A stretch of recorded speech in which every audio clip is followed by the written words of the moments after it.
In 1954, John Landy became the second man to break the magical 4-minute mile, just under 2 months after Roger Bannister. His 357.9 was a world record which stood for 3 years. He also claimed the 1500 metre world record en route. That set the scene for a head-to-head against Bannister later that year at the Vancouver Commonwealth Games. In what is now known as the Miracle Mile, the Race of the Century and the Dream Race, Landy led up until the final bend when Bannister went past to claim the gold in 358.8 to Landy's 359.6. John was a two-time Olympian, both in 1952 and 1956. He recited the Olympic oath at the 1956 Melbourne Olympics, where he also won a bronze medal in the 1500 metres. John was not only a phenomenal athlete, but was also regarded as a true gentleman. During the Australian Mile Championship at Melbourne's Olympic Park in 1956, with about a lap and a half to go, a young Ron Clarke tripped and fell. Landy leapt over Clarke and then turned back to help his rival to his feet as the field rushed past him. After checking on Clarke, he got going again, circled the field and won the race, which assured him a place on the Australian Olympic team. It was voted the finest sporting moment of the century in 1999 by the Sport Australia Hall of Fame, but he said he would have preferred to be remembered as simply a good runner. His fierce rival Bannister retired from running in 1955, later describing Landy in Sports Illustrated as an athlete faster, neater and more generous than any other. John went on to become the 26th Governor of Victoria between 2001 and 2006. He was also a lifelong butterfly collector, donating his collection to the Australian Museum in Sydney. Sadly, John passed away on the 24th of February, aged 91. On behalf of the Inside Running community, we would like to send our condolences to John's family and friends.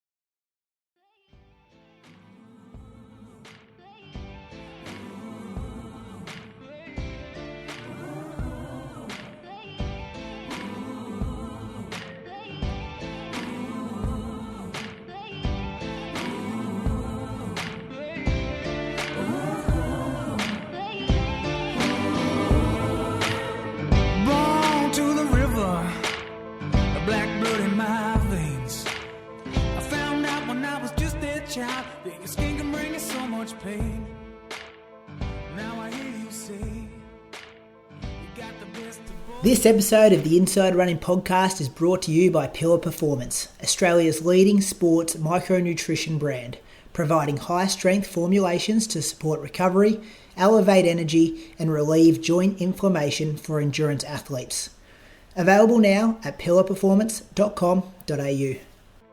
Welcome to episode number 226 of the Inside Running Podcast. Thank you for joining us for another week.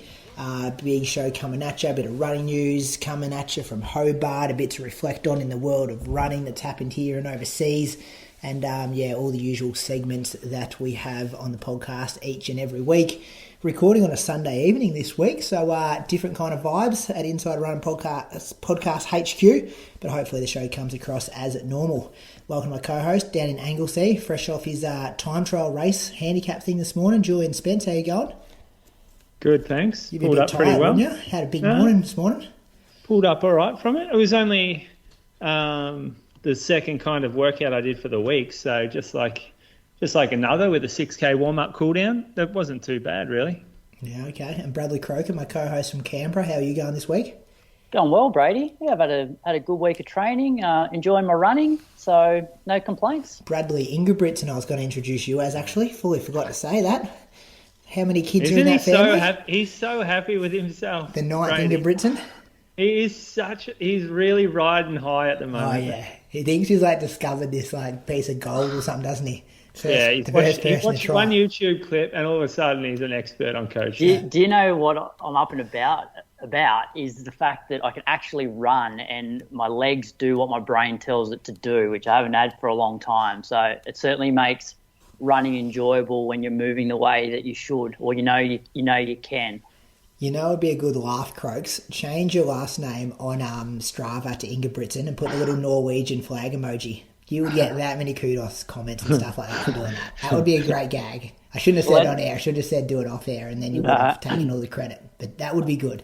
No, let's just see whether the training actually works, eh? Well, what, you're 1 week into it, aren't you? On 1 week in. Give us a recap of the week. I want to hear it.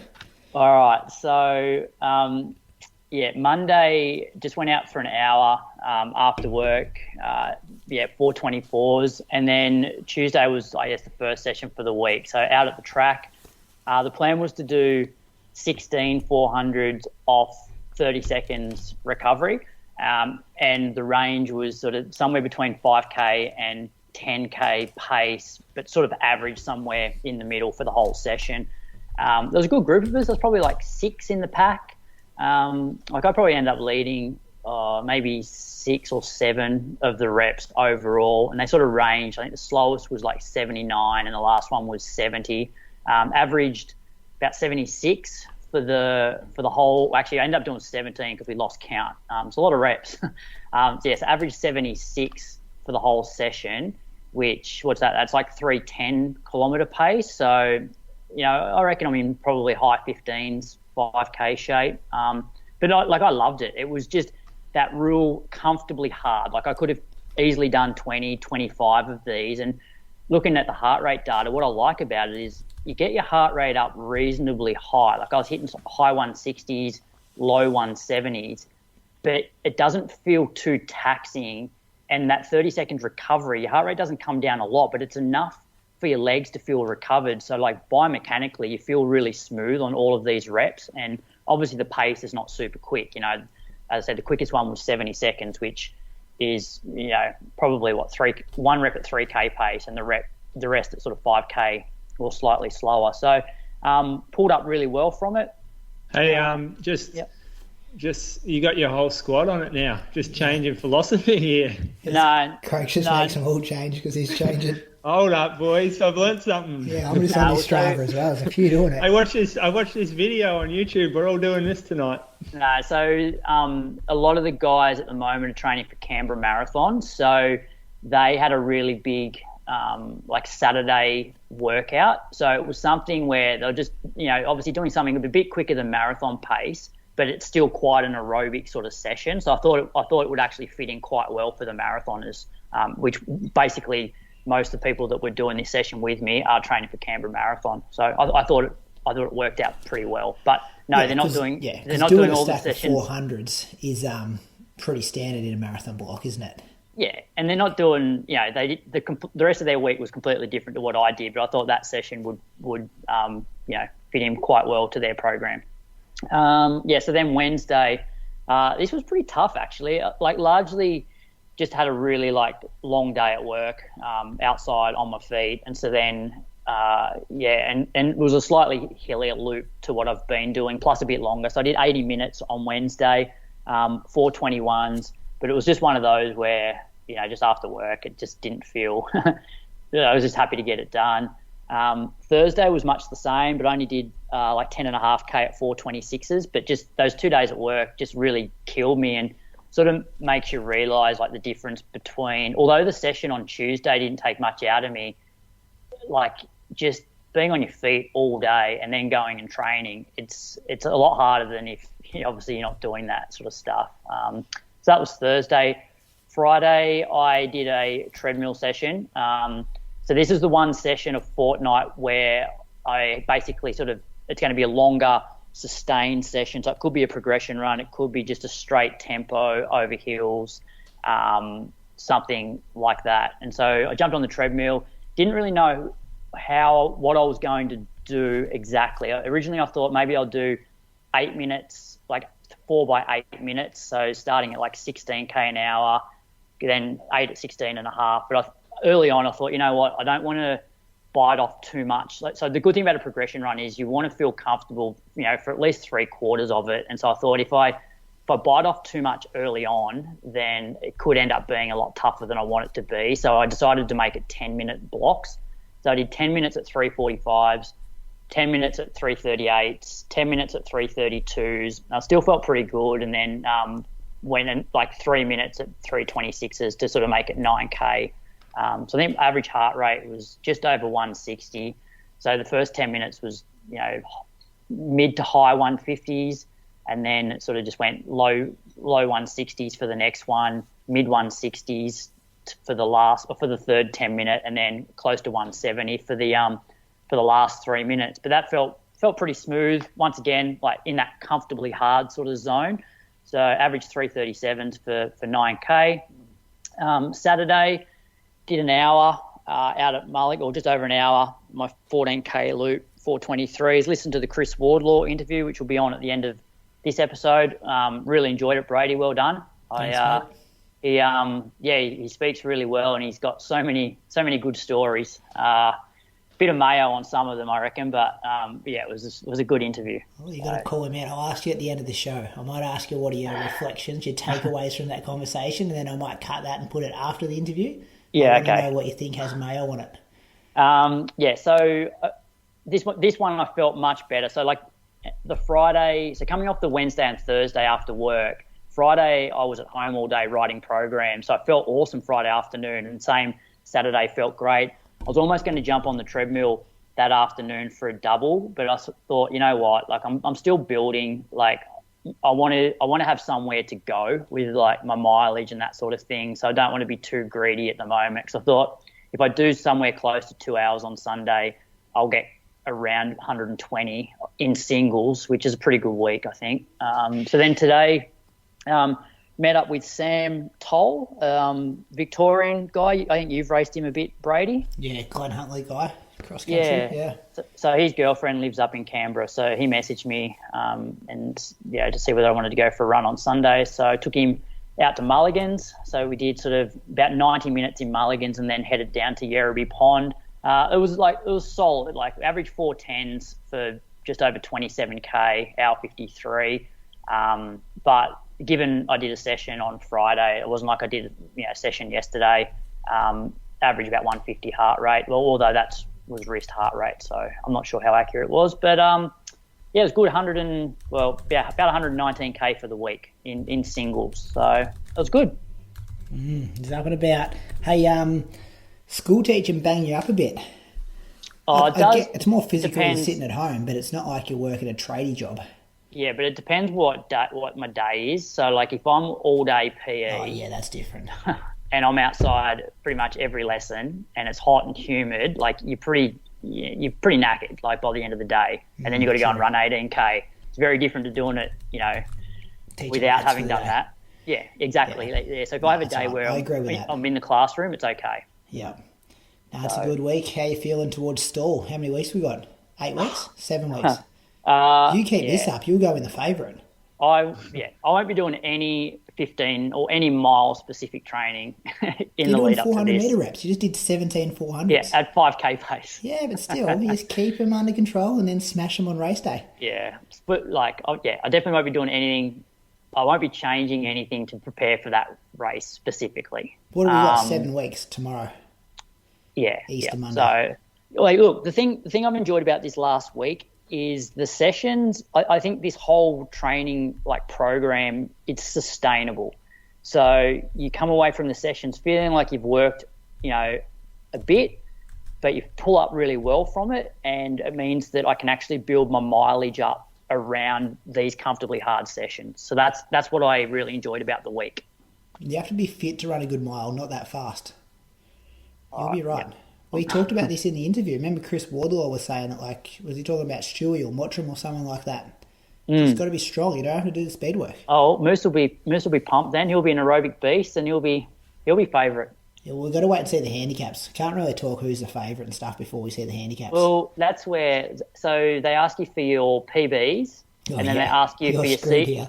Then they ask you for your season's best over 800, 1500 and 3K, all of which I haven't run a 3K since 2015, and I haven't run a 1500 race since 2010, and I haven't run an 800 race since 2005. So, and I'm not going to between now and stall. So they're going to handicap you on your PBs because you've got no other data for them. Oh, I'd probably prefer that anyway, because then I've got a good excuse. Well, we're going to be in the same boat, really, except for... But his PBs are better than yours, Moose. Yeah, that's true. Why don't you just go roll around just a little track meet in Canberra? That's what you should do. And then I'm not changing my training to go and do a 1,500 race. Then he'll win and he'll get called out for cheating. Oh, because if you submit bad data, you get fined. Yeah, he goes run 4:10 in that 15 at Canberra Shield or whatever they call it up there. That wouldn't be line moves. I would actually take 4:10. I would not run a 4:10. Sounds really difficult right now. What's that, like 68s or something? No, it's like 66s or just over 66s. Yeah, I ain't running 4:10. Oh, you guys will be fine. You guys are underestimating how fit you guys are. Brady's the one that's up and about stall.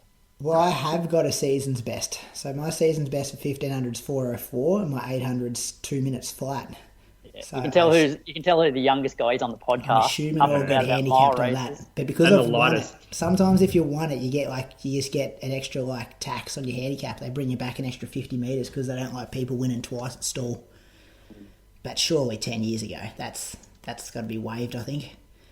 Anyway, no, I don't think so. We'll wait and see. Moose, what do you say? Once a stall winner, always a stall winner. Isn't that your line? Still got the sash in the shed. Actually, we'll do a live stream one week and I'll wear the sash while we record it. Maybe bring it to stall and wear it in your warm-up. That's not a bad idea. Just really intimidate a few blokes. It's not a bad idea. Tell us about your week, Moose.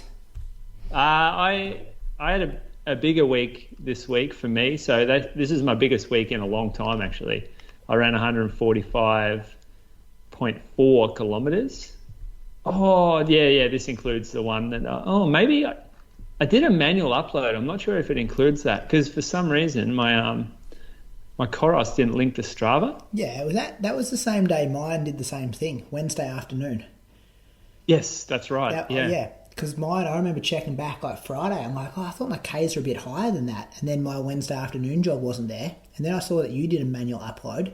So then I just exported the file and uploaded mine. Oh, yeah. Well, I didn't go to that much trouble. But your Strava only still says 125. Are you still doing that private? Oh, yeah. There's a few that... There's it. Warm up and cool down, mate. I don't want to clog people's feeds. You know who you remind me of? I saw a tweet during the week. There's this guy on Twitter who was saying that warm up and cool downs don't count for your overall mileage. Yeah, we've talked about that guy before. It's Moose's mate. That's who remind me. Exactly. And so Moose has actually taken his advice. I know. I thought you didn't like that guy, Moose. Mate, elite coach. He's got his own coaching podcast. He's a big dog. Coach Alan Webb when he did triathlon. Didn't he say also that any easy day Ks don't count either? Only a workout Ks. Oh, mate, I don't know. All I did was scoff at it and move on. But he also said his session of the week once wasn't it 2 by an hour at half marathon pace with 3 minutes recovery? Yeah. I honestly think that he's taken the piss and that we're all just suckers in his little game. Because he never responds to any comments and heaps of people retweet him and then he gets heaps of attention like we're giving him attention right now.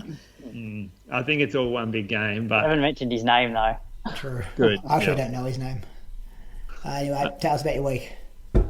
Started off Monday, so I actually wanted just to stay kind of flat, so I drove up the top of the hill in Anglesea, ran from the chocolate factory on this little trail you can see just above Point Addis there for an hour, so 30 out, 30 back, pretty cruisy. And then the afternoon I ran with Ali, actually. She was on the bike then in Aries Inlet. So she was just cruising. We had a little catch-up around Run Strong, a few things that we needed to discuss, which we do on runs. And then she'd already run that day, so she just rode with me. Next day, ran early just before I went down to Ballarat, but tried this sneaky little add-on at the bottom of my loop, but the problem was that it didn't link up back to the loop, so I had to run on the shoulder of the Great Ocean Road for 400 metres, and it would have been about 7:30 at the time, which means that all the tradie traffic's heading down the coast to go to work, so it was pretty shitty for 400 metres. That was an hour, then jogged that afternoon. Jogged. Oh, this is the one... Why doesn't the map come up? No, it was Tuesday afternoon that didn't load up, Brady. Tuesday afternoon. Yeah. See, that's my manual. That's my manual upload. Day. Yeah, it was too. Yeah, 6.5K. We met Toby and Sim. We just ran around the golf course up there, a bit in the cemetery, North Ballarat, because you can't see. Then I did a workout with well, it was at the same time as Toby on the Wednesday morning. It was 8 by 3 minutes. I had 8 to 10 planned, 60-second jog. This was supposed to be at above threshold, but not quite as hard as 10K pace. The GPS gets a bit cooked on this loop, so the reps were all over the place. And because Toby was doing 3K efforts, I think he did 4 by 3K. I would run with him for a little bit, and then he would take off, and then I would jog in a direction that might link up with him. So sometimes I would be running back at him, and he would come past me, and I would turn do it, stop on a dime, turn and run off with him. So it didn't really bother me, but some of the reps were a bit cooked because of that. So the paces were 3:14, 3:12, 3:18, 3:22. I have no idea how that one ended up in there. 3:22. That doesn't seem right. 3:13, 3:10, 3:14, 3:11. And this was right in the ballpark of what I wanted. And I got to 8 reps, and I could have done another 2. But at the moment, I'm just thinking kind of like Bradley is thinking, sustainability, old man training. I don't need to do another 2. I can do 8 and get a good stimulus and then move on and run that afternoon, which I did. I ran with Sim, who she's a Patreon actually, and she said she's only a Patreon so she can hear her name on the podcast. So we're going to throw it out there that Sim, this is... Have we thanked her yet? Haven't thanked her. Maybe we have, I'm not sure. And then you're about to bag her, are you? Because she half-stepped you. What's her last name? McInnes. Keep talking. She might be anonymous on there, but then I had a shitty back because I did a lot of box packing on that Wednesday, drove back home, so just got out for an hour on some hills, trails, jumped on the treadie the next day and enjoyed it. I don't know why I jumped on the treadie, but felt like it. Chucked a movie on, The Accountant with Ben Affleck. Oh, is that good? Yeah, it is. He's got autism or maybe Asperger's syndrome. I think they're similar. And yeah, it's a good movie anyway. I've watched it before. I'm about halfway through. And then did it that afternoon. I had a link up between Tuesday's workout and we were doing a long tempo on Sunday. It was too many days in between just to jog.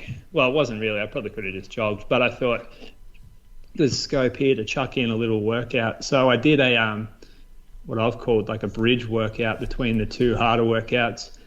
And we'll talk about this later, but this is an example of a C workout. But sometimes I've done surges in place of this.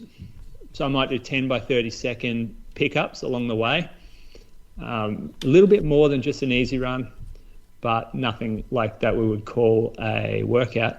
And so I did 20 minutes easy, then 20 minutes at 150 beats, and then 20 minutes at 160 to 165 beats, which for me, I sort of think my threshold's around 175. So this is well under it, probably even a little easier than marathon pace as well. So it's not a hard workout. It's just a bit of grey zone area sort of stuff, which I know gets a bad rap, but I think there's a place for that sometimes.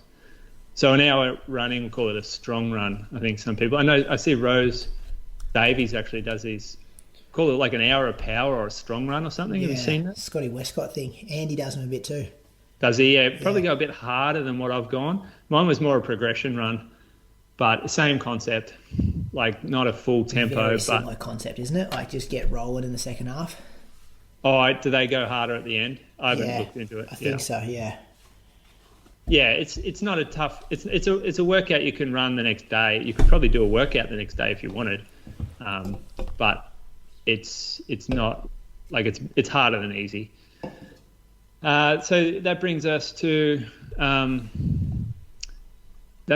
yesterday morning, Saturday morning. So I ran an hour on my same loop, but this was a good result because I've done this 10 times now since I did it the first time, and this was about 5 seconds quicker, and about 3 seconds, 3 beats a minute lower for the exact same loop. So I feel like that's progress, and I don't put any effort in or anything. Like I just run it to feel, and so that was a good result. I feel like there's a bit going on there.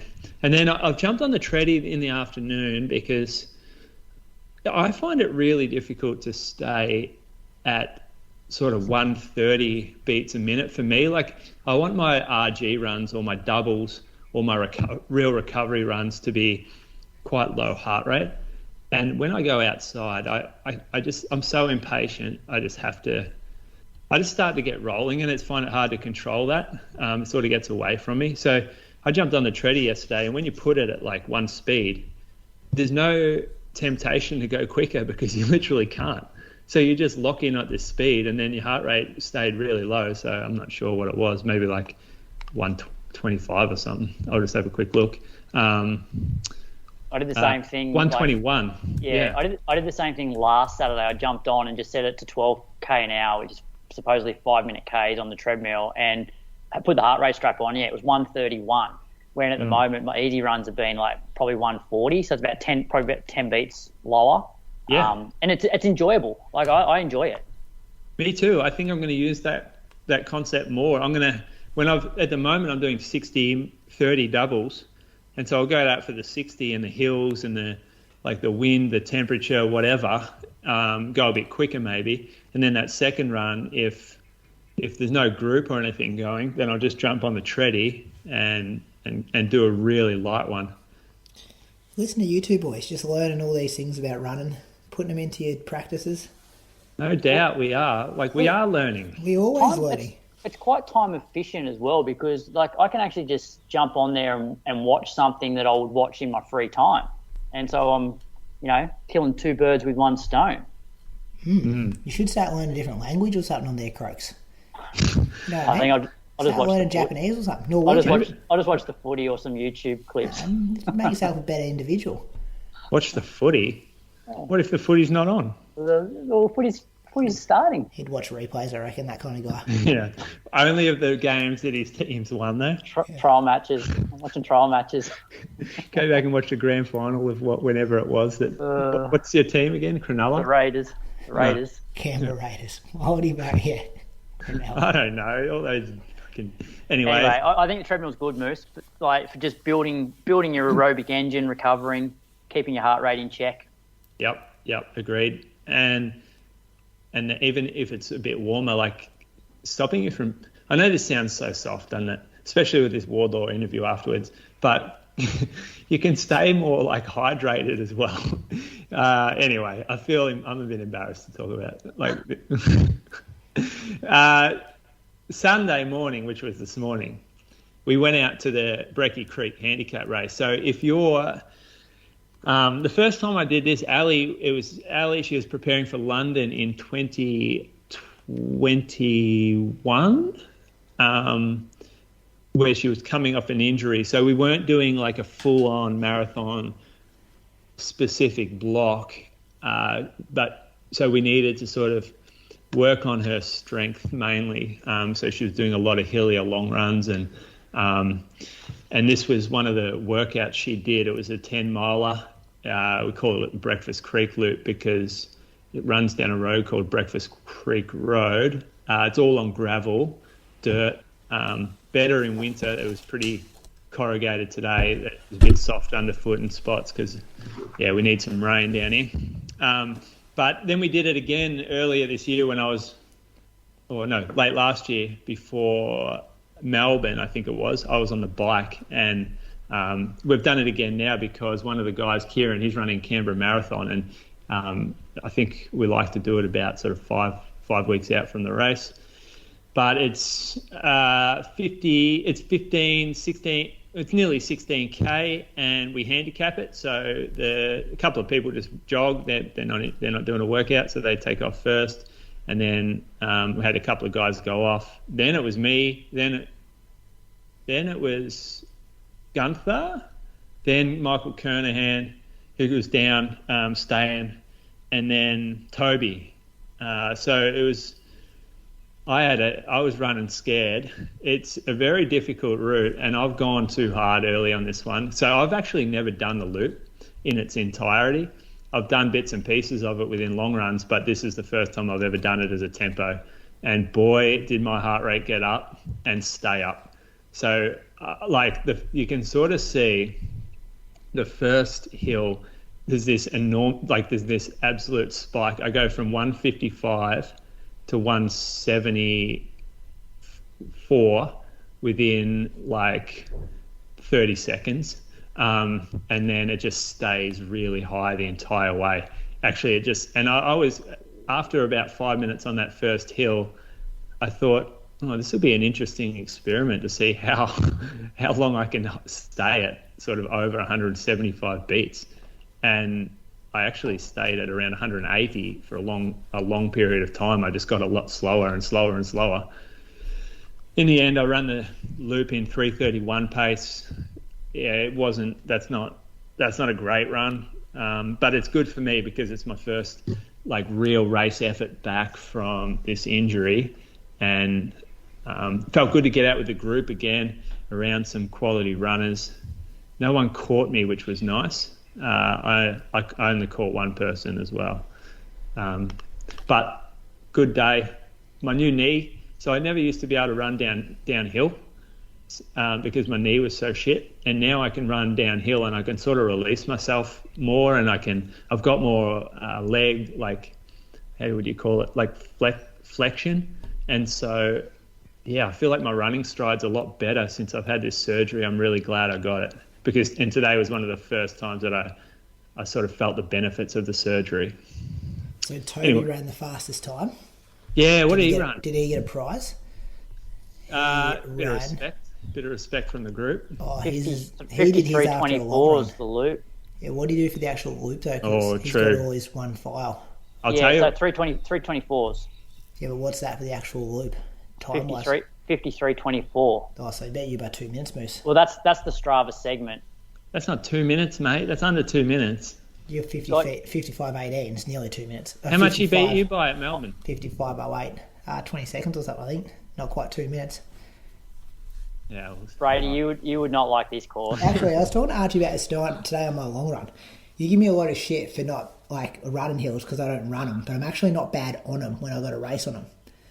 12k cross country, fellas. What course have you done with hills on it? I was putting guys. I whinge about it. about the Melbourne Marathon at the end. Yeah, I whinge about it. A little hill. I whinge about it, but I'm not bad on them. Can you imagine this conversation, Brad, between Archie and Brady? 12k Brady saying, "Hey Archie, they give me shit, but I'm actually a gun on hills." Well, Archie we're just talking about shaking that his head. 12k cross country race that we did. We came I think I was like 7th and he was like 9th or something. We're like, how did we go that well? Because we were actually 5 minutes before this conversation, we went up a tiny little driveway and we both were like, oh, geez, this hurts. Look how bad we are on hills. And then 5 minutes later in the conversation, we were like, actually, how do we perform in these cross-country races in Melbourne? Boy. Just a little circle jerk Sunday long run. And I'm like, it's fitness. Fitness wins out over hill practice any day of the week. Yeah. You agree with that comment? A fitter person will beat someone absolutely. who's... Of course. A fitter person overall will beat someone who runs on hills. But two people with the same fitness, one does hills, one doesn't, is going to be better on hills. 100%, I agree with you. And we should do a hilly race one time. We should do city to surf or something. Yeah. That's not that hilly though. We need a hillier race than that. On the roads, you won't find anything hilly than. Oh, is that De Castella fun run? You know that one? I don't. I've never even seen the course. I remember Carly did it one day. Actually, Carly's on the website. If you type the website in, she's on the front page of the website, like jumping in the air one day that she did the run.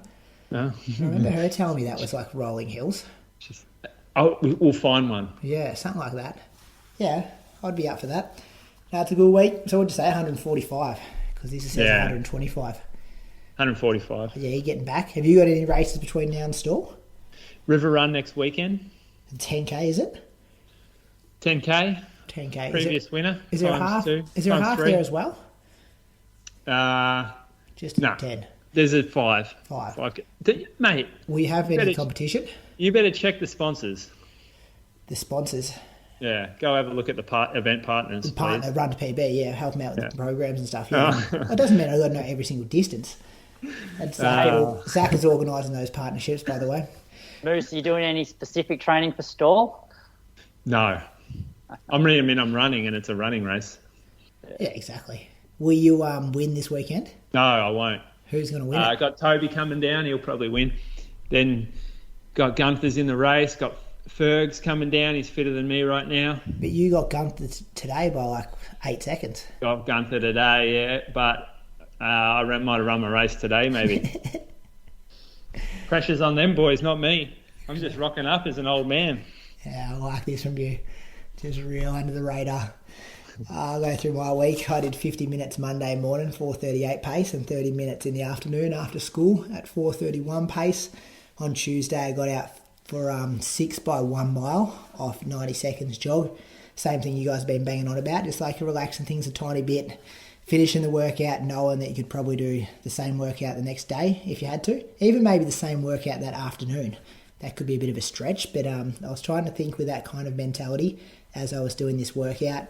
I went 5:08, 5:05, 5:10, 5:05, 5:12, 5:11 for the mile reps, which is about 3:13 K pace, I think, I averaged there. And it was good, like my heart rate didn't average over 166 until the very last one. I think that was the highest one. And yeah, kind of in control, feeling like I'm covering the ground well. 90 seconds, it goes quick, but yeah, it was a nice little workout in the end to start my Tuesday morning. Got out for 30 minutes in the afternoon at 4:37s. Recovery day Wednesday, so 50 minutes in the morning, 4:43s. A bit stiff in the legs that morning, but much better in the afternoon for 30 minutes at 4:31s. Thursday morning, listen to the long and the short of it. I've been proof listening to that episode before it goes out just to make sure it's all good. Just because that had a couple of controversial things that we had to cut out the last couple of weeks. So I just make sure I listen to this one before it hits the airways.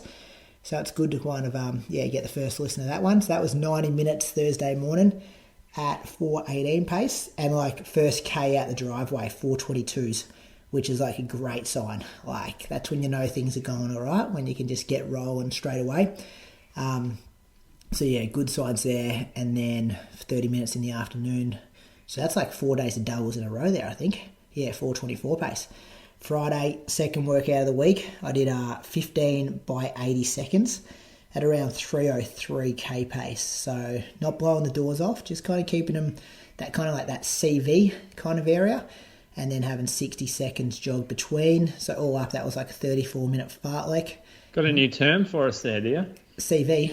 Yeah. Critical Up and velocity. about. No, he thinks he's found something. Someone listened to a new podcast this week, Croaks. This is the Tin Man thing. This is from years ago. Yeah. Haven't you heard this one before? It's very Tin Man. Very CV. Tin Man. Well, I'm just trying to just keep things, just do good, nothing sexy. I don't want anyone commenting on any of my stuff. CV is the most wannabe sexy term there is. Well, sometimes in the past I've blown the doors off in workouts, and then you check Strava and there's 20 people telling you how good a workout is, and I just don't want that anymore. I just want real basic workouts that the next day, as you said, you can get out and you're not going to limp around for the first couple of K to loosen up. Just training under control. And I'll try not to pump you up too much anymore. Yeah, so that was nice. That was a good workout. 80 seconds kind of goes pretty quick. And yeah, I did kind of 17 minutes out, 17 minutes back. So that was kind of good to see if I could get back to the same point. In the afternoon on Friday, my car was getting serviced, so I had to pick that up after school. So I ran from school to Echuca Kia, which was about 30 minutes at 4:38 pace. Went in there, said g'day to the crew from Echuca Kia. Checked out their new electric car. Have you guys seen that advertised lately? It looks like a spaceship. No. Evo something, I think it's called. They've only got one allocated to their dealership there, and it's just it's something special, that car. Does it get you to Bendigo? I think it said it goes 500. Well, I didn't ask him that, but when I got in the car in the morning after I got dropped out there, and then Carly dropped me to school, I was Googling it. And yeah, I think it was 550 Ks it gets you off one charge. And it was 0 to 100 in 3.5 seconds. Any charging stations? Are we invoicing them for this? We got, Croaks, we just help out the Echuca Kia dealership when we can here. So, we've got a couple charging stations here, Moose. You got a few down there? Oh, I don't think there is in it. Oh, there's. It'd have to be. Imagine all the rich guys driving down there in their electric cars. I know. That's what I'm thinking, but I can't. We got a few in the middle of town. Where do they put them? Just in. We've got them in car parks. Like public car parks? Big public car parks. There's a few of them in there. I don't think I've ever seen one here. Yeah, okay, that's interesting. And then 60 Minutes Saturday, nice and chilled out. Had like a real, when you go back to an old playlist and just like every song's amazing, it just brings back memories for when you used to jog along listening to like some older music. That's what I did on a Saturday, and it was great. The highlight was the Goo Goo Dolls Iris. They're live. Oh, yeah. Have you watched the live version of that? Were you even born when that came I out? don't know, what year did it come out? I reckon it was like 97, 98. Yeah, I was born then, yeah. I looked it up on YouTube when I got home, though, the same live version. It's had 31 million views. If you stop what you're doing, stop listening to this and just put it on for the next 4 or 5 minutes when you know exactly what I'm talking about. Then Sunday this morning, this is the run I was talking about before, got out of Archie, did 2 hours. We averaged 4:01s, got rolling a bit. I'm trying to find this hill, though. No, as I said, I can't find the hill. It was a driveway. Yeah, it was, but there are no hills. I've said this many times in town. There are no hills in this town. 115 metres of elevation over 30k. It's got a bit of mayo on it then. Yeah, well, would that, like, is it just like tiny when the street's kind of going up a lot, like a slight bit? Would that be what that is? Yeah, yeah. I think that is actually pretty accurate, but the streets. So that would be about right. Yeah. Because what did Archie get on his? How many meters? So, Brady, we do a we got our conversion in the surf coast just to make sure everyone's running long enough. Here are some of the. What do you mean distance? Like distance to elevation, not conversion, but what do you call it? Like ratios. Oh yeah, so like say you're going 15k, you want to be doing at least 300 meters or something like that. Yes. Yeah. Oh no. So it's an overall for the week. So here's a couple. So we got this week. Matt was 11.7. Doki 10.7. I was 9.5. 8.2 for Ali. Hachi. What does this number mean? Oh, it's meters per kilometre. Yeah. Yeah. No. Yeah. Meters per kilometre. Exactly. So if you run 100k, you should do like 1,000 meters of elevation. That'll get you. That's 10, isn't it? 10. Yeah. Yeah. And what's the rule? What do you like to get people over? If you're under 7, you're not doing a lot of hills. If you're over 12, that's a lot of hills. If you're below 3, that is nothing. That's a real problem. I used to always think 10. If I was getting 10 meters per kilometre over the whole week, that was pretty good. And yeah, especially if you consider, some of your sessions are going to be on the flat. Yeah, exactly, and doubles. So you don't go looking for hilly routes on your doubles. Yeah. So Toby ran a 200k week. He scored 11. That's very solid. Let me just plug yours in. 154k run for the week. Well, Archie only got 64 metres on today's run. So that could be okay. But I'll move my arms more than Archie, I reckon. Just trying to get a bit of elevation. That makes no difference. Doesn't it? But let's just look at you for this. You realise this is going to be super low because I don't have any hills here. There's 3. It's 3. Oh yeah, that's all right. That's not all right. Isn't it funny though? Like all my PBs are just better than all those guys you're talking about though. So let's click Archie. And Archie's PBs are better than all those guys you're talking about. So how important are the hills? Archie's with the actual real GPS. So I reckon he's even done you here because he's only done 109. What about Archie won this real big award at the Bendigo Sports Star dinner on Friday night? Oh no, Archie's way worse. 1.8. So accurate GPS, 1.8, that's the lowest I've ever seen from anybody. And he's still a machine. Still run 29.20. You blokes 65. Are going to get shown up one day. One day you'll just run into, there'll be an event where everyone runs past you and you'll go. Well, I was thinking about that because... Might be Stall. Might be Stall, but that's flat. Won't be Launceston team because that's flat. Gold Coast half's Chris flat. Wardlaw, what's he going to think about this? I was talking about him off air, actually. Talking to him about the hill stuff. It is interesting, though, and that's why I kind of don't mind kicking things, well, not kicking, just going a bit quicker because the whole thing's on flat. So, some people might look at that today and go, oh, you guys are going too fast, averaging 4:01s, but it's, flat the whole way. So, that's the same as averaging 4:20s, what you guys are averaging over the hills. Yeah, I got you. And I think in the past, we actually probably have been going a bit too slow. We could average 4:20s, 4:30s, and you, haven't run up a hill for the whole 2 hours. But it depends on if you've raced and stuff like that, or you got something coming up. So, yeah, I don't mind rolling that long run a bit more, especially on the flat. Anyway, let's move on, eh? I'm going all right, though, fellas. 154, that's a big week. I'm inspired. I'm motivated. Body's good. Good workouts, nothing special. Hey, I had a question, Brady. Why do you do your 90 and then 30-minute double the day before your session? Like to go on the session tired, Croaks. The most two important days of the week is Sunday long run and your midweek long run. So, like, I would have thought doing it on a Wednesday and then having a day before your session would be better. No. So I think the day after the workout should be treated as a recovery day. So if I do a workout on a Tuesday, I'd prefer to prioritise recovery on the Wednesday. So I'll do the 50-30 double and then hit the medium long run when I'm not as tired on the Thursday, which doesn't smack me up too much that then impacts the workout on the Friday. See, I always found that I thought that I built a fair bit of strength by running 90 minutes to an hour 40 the day after a session. Because you're tired. Because you're on tired legs. And you're not going to necessarily risk injury because you're not running fast, but you're just running on heavy legs, which you don't have that if you've had a day of recovery after your session, then you do it. Yeah, but and anyway, that's just lifestyle-wise as well. I have to work on a Wednesday, so whereas I don't work on a Thursday, so I can get out for that longer run. Yeah. So it's a good point. I remember you actually taught me that, Moose. I remember doing a workout with you on the Tuesday. I reckon I drove to Ballarat and did like that 20 by 400. And then I remember doing a 90 minutes on the Wednesday, and you're like, no, if you're going to do these bigger Tuesday workouts, you can't go doing medium long runs the next day. But that's why I never really do a medium long run. I've never been able to handle them. I've never, because life gets in the way.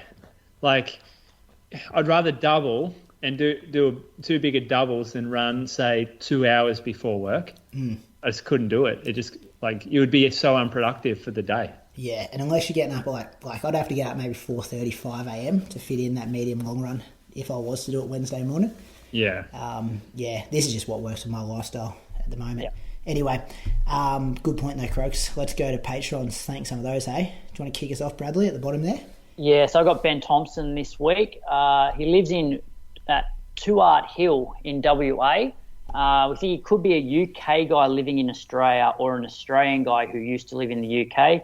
Estimated best on Strava are 21:08 for 5K, 44:59 for 10, and 1 hour 50 for the half marathon.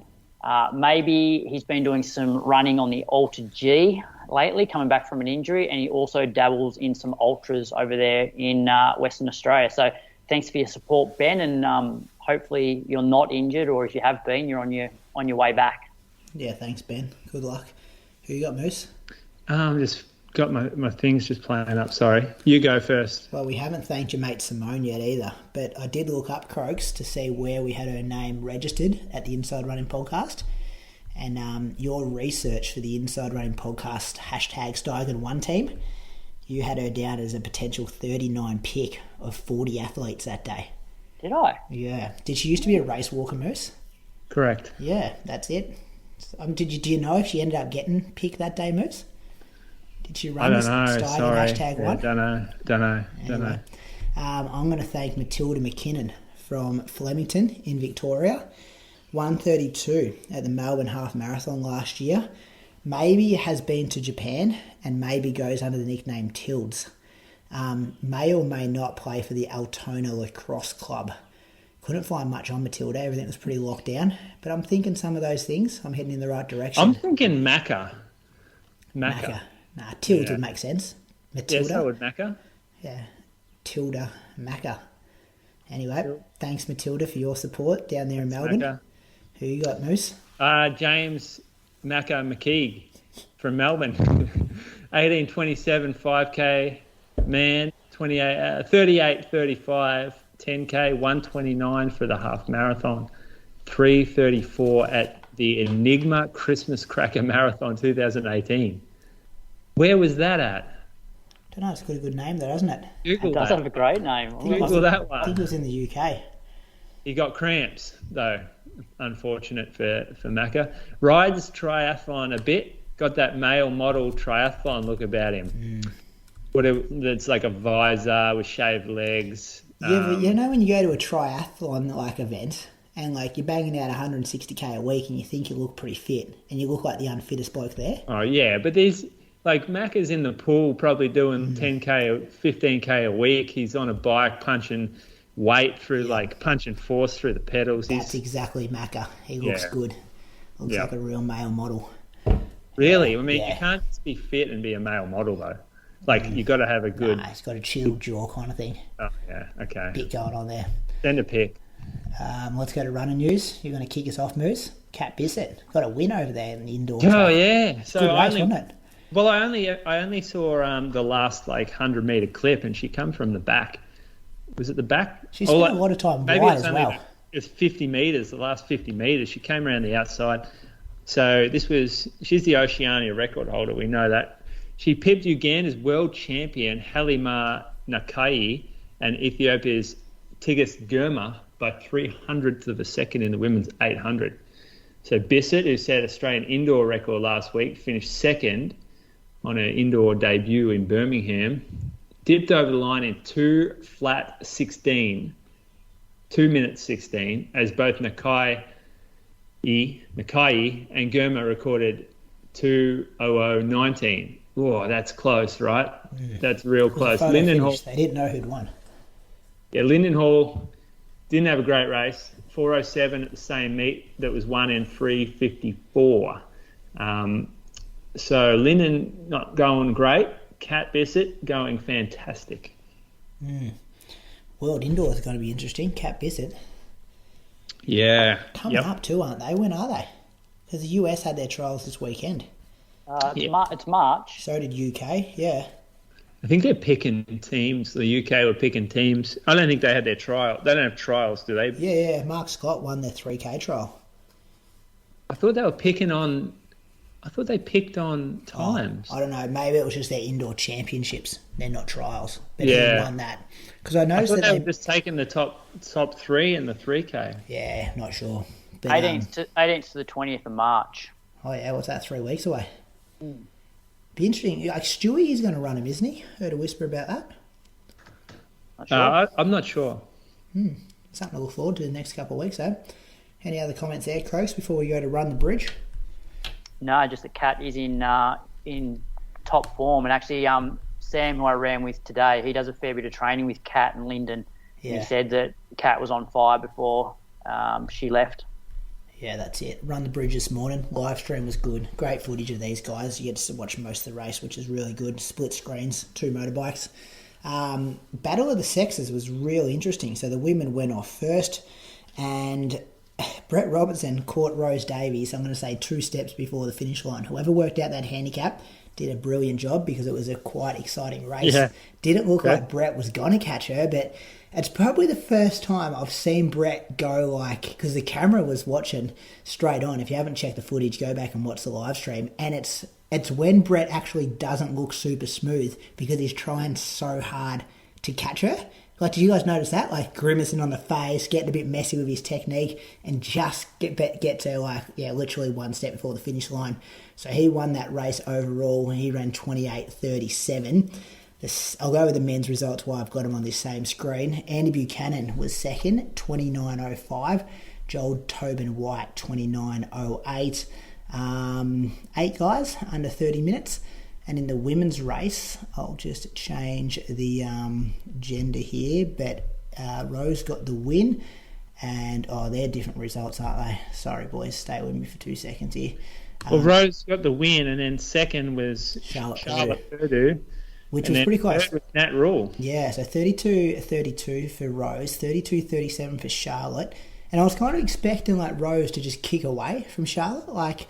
And it was an interesting situation for Rose because she had to, probably first 10K serious one on the roads, and we're so used to seeing her sit and kick, but she kind of had to use that kick up earlier to get it all out to make sure she was going to hold Brett off. So we saw her go to the front, probably with 2K to go, I think. Do you reckon she knew Brett was there? I thought she got a real shock at the end. I think she thought she'd won it. Like, I don't think she ran through the line. And I hate it when people stop their watch on the finish line as well. You're like, yeah, I think he came from the clouds, and it looked like she had it won, and then he just came home like a steam train.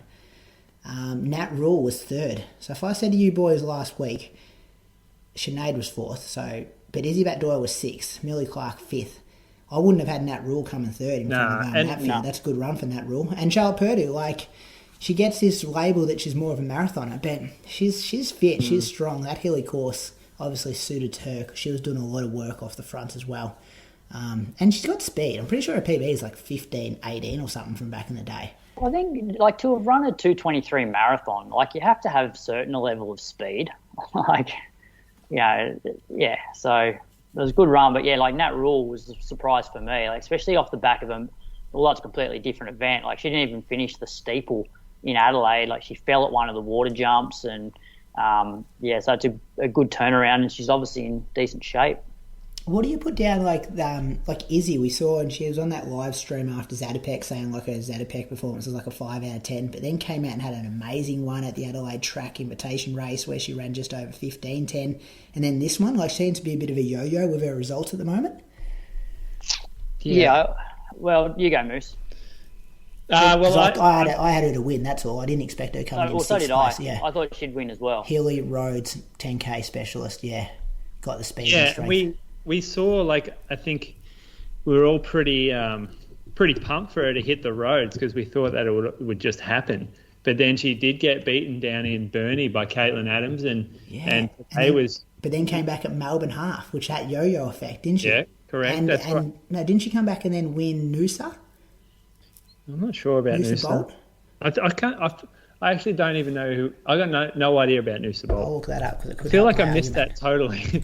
But yeah, she's up and down, and today it went bad early. She was the first hill, you could see that she started to drift back, and then that second hill up the bridge, the break was really made, and we saw the group of three pull away: Charlotte, Nat, and Rose. So she was never really looked at all like she was in the race today. It wasn't like she got kicked down the line or something. It was a well and truly beaten. Yeah, she ran 15:57 to win the Noosa Bolt. What about my boy Andy Buchanan back as well? Had a poor performance at Zatopek coming back from that injury, and then come out and comes to the second in this field. Yeah, it was a good run from Andy. It's a good run from Andy. The King returns. Bendigo Bats King is back right in time as well for the season to kick off in a couple of months' time. So he's going all right. What else bit of news we got there, Croaks? You got something for me, or just go to the listener question? Just on the race, the Battle of the Sexes thing's really good because it means that, Brett, for example, if there wasn't that bonus to catch the women, Brett had that race sewn up and he would have just cruised the last 3K. And so it meant that he had to actually push the whole way, which you often don't see if somebody's got the race won halfway through. So I really like that aspect of the event. Yeah, and he won and Rose lost $6,000 in the space of 2 steps. Yeah. Oh, she lost 3,000. No, I think it was 3,000 each for the gender winners, and then 6,000 for the first across the line. Yeah, so she would have won 6,000 instead of 3, so she lost 3,000. No, she would have won 9,000. No, really? I thought it was no. I think you'll find it's an extra 3,000 for being first across the line because we read it out a few weeks back. You were the one that did that read for that. 3,000. Yeah, so it's 3,000. The commentators were speaking like it was. Yeah, and I thought Welshie was talking last week. Yeah. Oh, okay, maybe it isn't. Maybe that's just a way to make it sound better. Yeah, because remember, I thought it was $6,000 for first across the line. It's the most, the wealthiest 10K road race. I'm pretty sure it was $6,000 whoever crossed the line first. 3,000 for the winner of the women's. Anyway, listen to question. Yep. You, especially Moose, often talk of the benefits of running to feel in a race, only showing time of day on your watch and doing manual 5K splits. My concern with this approach is that I'd go out too hard, as I always feel good at the start of a race as I'm fully tapered and the adrenaline kicks in. Would you recommend checking pace on the watch more regularly in the first few kilometres of a race for this reason? And that question comes in from Dave Hughes. Yeah, so I think Dave is actually correct in his own answer. I think he should be the kind of person that should wear a watch. And if he's working with a coach, the coach will tell him or give him a plan or maybe even a maximum kilometre split that he's looking for in the race that he has to be underneath. some people are really good and self-aware, and they're the ones that will do better without a watch. And if you're very impatient, or you're not that disciplined, or you don't have self-awareness of how hard you're working and how long you can sustain the effort that you're going at, that's when you should have a watch that keeps you in check, basically, is like the coach on the day telling you to slow down. Well put. And it comes with practice too, doesn't it? It comes with practice. Yeah, it does. The more you do, the more you're in tune with those paces. Yeah. But that said, I absolutely cooked my 15K, 16K tempo today, and I've practiced a lot, and I still got it way wrong. So I think it takes... That's why people should race more in a build, because by the time they get to their race, they're more conditioned and they understand the feels and their current fitness. Because if you just go and race once out of the blue, you don't have a full appreciation for how hard you can push at a certain level, because you don't appreciate the benefits that a race can give you, or the advantages of a race environment over training sessions. So if you're just going out and you're doing a 15-week block and you've got one marathon at the end, or a 10K at the end, then you're never going to give yourself a chance to push properly and I guess learn your own body to a degree in the build up. So I would encourage, like you said, Brady, practicing it. I'd struggle to not have splits for a marathon. I think for a shorter race, I could run to feel a bit more. Whereas for the marathon, especially early on, I'd want to just sort of make sure that I'm in the right zone. I know for Lake Biwa, I had overall race time, lap pace, and lap time. And so I basically would just take manual splits every 5K, and then I would have that lap pace. So, just so I had a fair idea. Whereas if I'm racing a 5K, I could do that without a watch. But, because I just wouldn't, I wouldn't trust myself in a marathon. Whereas I think early on you want to sort of get into the right zone. Yep. Yeah. Good question. Good answers, fellas. Train and talk this week. Back to you, Moose. What do you got for us? Yeah, well, it's not an actual workout, but I thought we'd chat about how we structure workouts within a week or a month or even longer. And this is something that I reckon I've been guilty of in the past, when either prescribing them for athletes or doing it myself. Is I feel like I'm confident, or I trust in myself to get the purpose of the workout correct, which might be threshold, or it might be a tempo run, or a VO2 max workout, or a speed workout. But when I go and actually create the workout or design the workout, where we look at how hard, how many reps, what rest, the duration of each rep, when we sort of draft it up, is that I'm always pushing the limits of each one of these workouts. And so the person can achieve the workout, I'd say, most of the days, but there'll be some days that they don't. And I don't, and I reckon if you have a few of those in a row where maybe you're not quite there, that you start to get in a bit of a negative mental state about workouts, and then you become a little more anxious about leading into the workout and thinking, oh, this is going to be difficult. I wonder if I can do it. What will it? And the main worry is, what will it mean if I can't do this workout?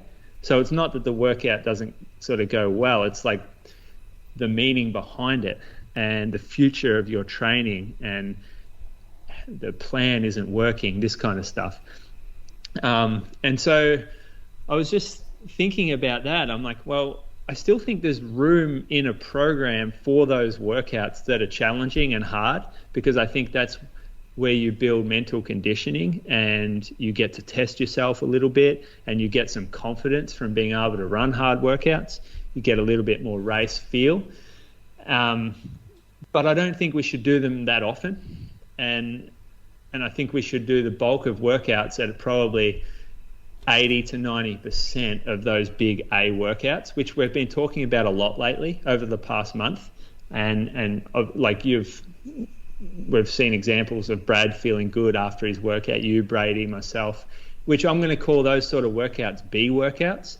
So workouts where, like A workouts, I've just written a few, like a really brief description of what I consider an A workout. It's a race, or it's a challenging race-specific session.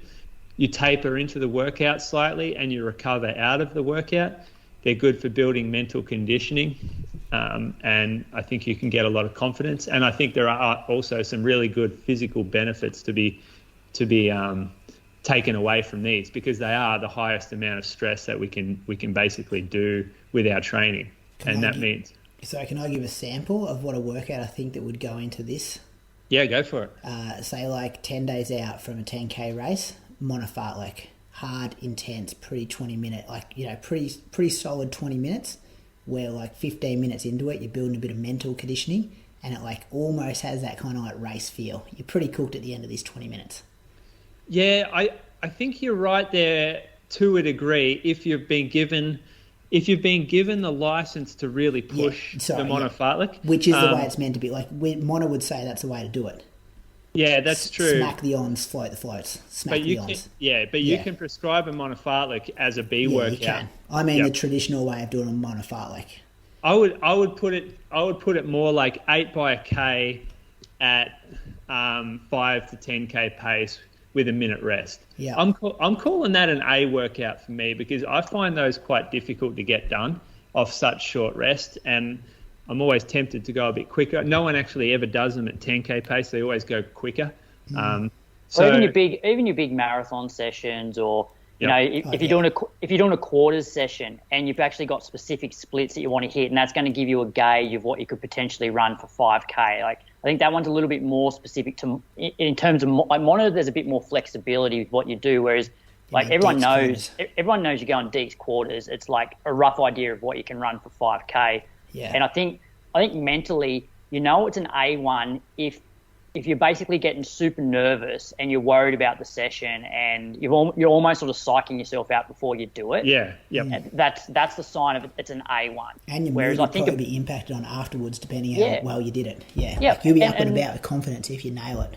Yeah, and what Moose said, like, he's been guilty, and I've been guilty as well, where like training actually doesn't become that enjoyable anymore, where you rock up every night thinking, am I going to actually be able to do this? Whereas for me, the last week, I know that I'm going to be able to do it. It's just how much fatigue am I going to have at the end of the session? But I know 3/4 of the session is actually going to feel, you know, really enjoyable. Pleasant. You're just covering the ground well. Yeah. Yeah. And if you structure these well, and it will differ, I'll get into this a little bit later, but if you structure them well within a program, you can actually get really excited for them, and you can create sort of a buzz around knowing that an A workout's coming up and you get to have a bit of a crack on this day. And it's the same sort of feel that you get for a race, and they're the ones where you can practice those race day routines, getting in a mental state, doing your drills and strides, and basically just treating the workout a little bit more special. Yeah, you mean parkrun hit-outs in there as races? Yeah, as well? for sure. Yeah, that's one of them, definitely. Yeah.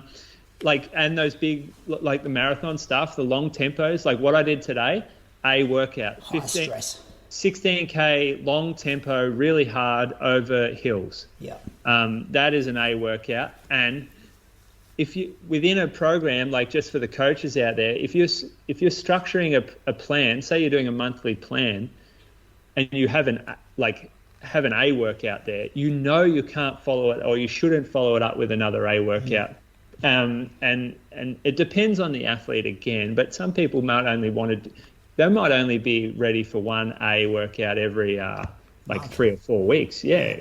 And so, the B workouts, they're 80 to 90% of the difficulty of the A session. You're not going to actually get, like, I can't really give an actual, like a proper amount of a proper ratio of what they should be to the A workout, but you sort of will work them out. But they're the meat and potatoes of your workouts. That's what we do most of the time.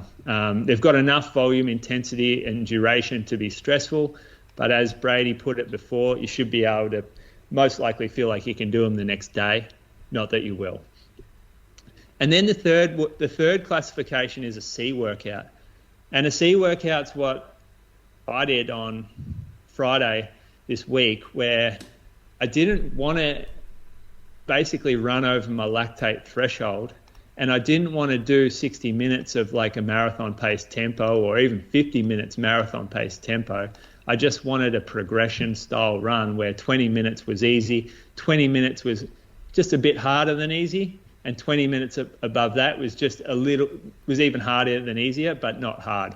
And these are the ones that we consider like a bridging workout. So something to get you between an A and a B, or something to put between two B workouts, or they're also taper workouts. So if you say like you've got a track race on a Thursday and you do 8 200s on a Tuesday, I'd consider that a C workout because it's not very stressful, and you can like you're preparing for something. Or you could do it like I call them run to the barns. So 2 to 3 days after a hard race, we want to test the legs a little bit. So we might give the athlete like an hour run, 40 minutes easy, 20 minutes just run to the barn, which for me is progress pace at your discretion. So that's a C workout, and it allows the athlete to, I guess, be a little bit more in control of how they run. So they don't have any prescription, and they get to actually take a little bit of responsibility for their own running. Yeah, with those C ones, I've got a bit of a rule that I say you shouldn't have to recover from them. Like, I remember saying to Archie when he did a workout Tuesday before a Friday race, I'm like, do not flog this because I don't want tomorrow to be a recovery day from this workout. Like, it should just be a fine-tuning kind of thing. You shouldn't be that tired that you can recover from this C workout. I didn't call it a C workout, but yeah, I like your terminology here. It takes discipline from an athlete, and it takes education from the coach. Yeah. And so discipline comes from trust, I think. If the athlete's not trusting the coach with the overall plan, they'll look at B workouts, turn them into A workouts, and they'll look at C workouts, turn them into Bs. Exactly. So this is where having good communication lines and good trust, good buy-in to the actual program is really important. Because when it comes to actually plugging these into a month or more or less of training, some athletes won't be able to won't or shouldn't go past C workouts for the entire month. If they're injury prone, if we felt like they're overtrained, if they're coming back from a spell, those are examples of sort of athletes that might not go past the C, or if they're beginner runners. And you kind of got to earn your stripes a bit. Yeah, you do, and you got to get some backing before you introduce B workouts, and then A workouts come next. And I just did a quick little ratio today when I was talking to someone, and I've sort of looked at it and thought A workouts maybe make up about 10 to 20% of your workouts for the month. B workouts about 60 to 70, and C workouts, whatever's left, 10 to 20%. That's how I would do it, and I think that's how I'm going to do it from now on. But that depends a lot on the individual, like you kind of said before you got into that. Oh, so yeah, sorry. That's for someone who's fit at the time. So that's someone who's going really well, handling their mileage, don't have any niggles, and is in a good place. But yeah, that can change quickly. That could be like 90% B workouts, 10% C workouts, or that could be 90% C workouts, 10% B workouts, depending on where the athlete's at in their build. And the A workouts carry the biggest injury risk.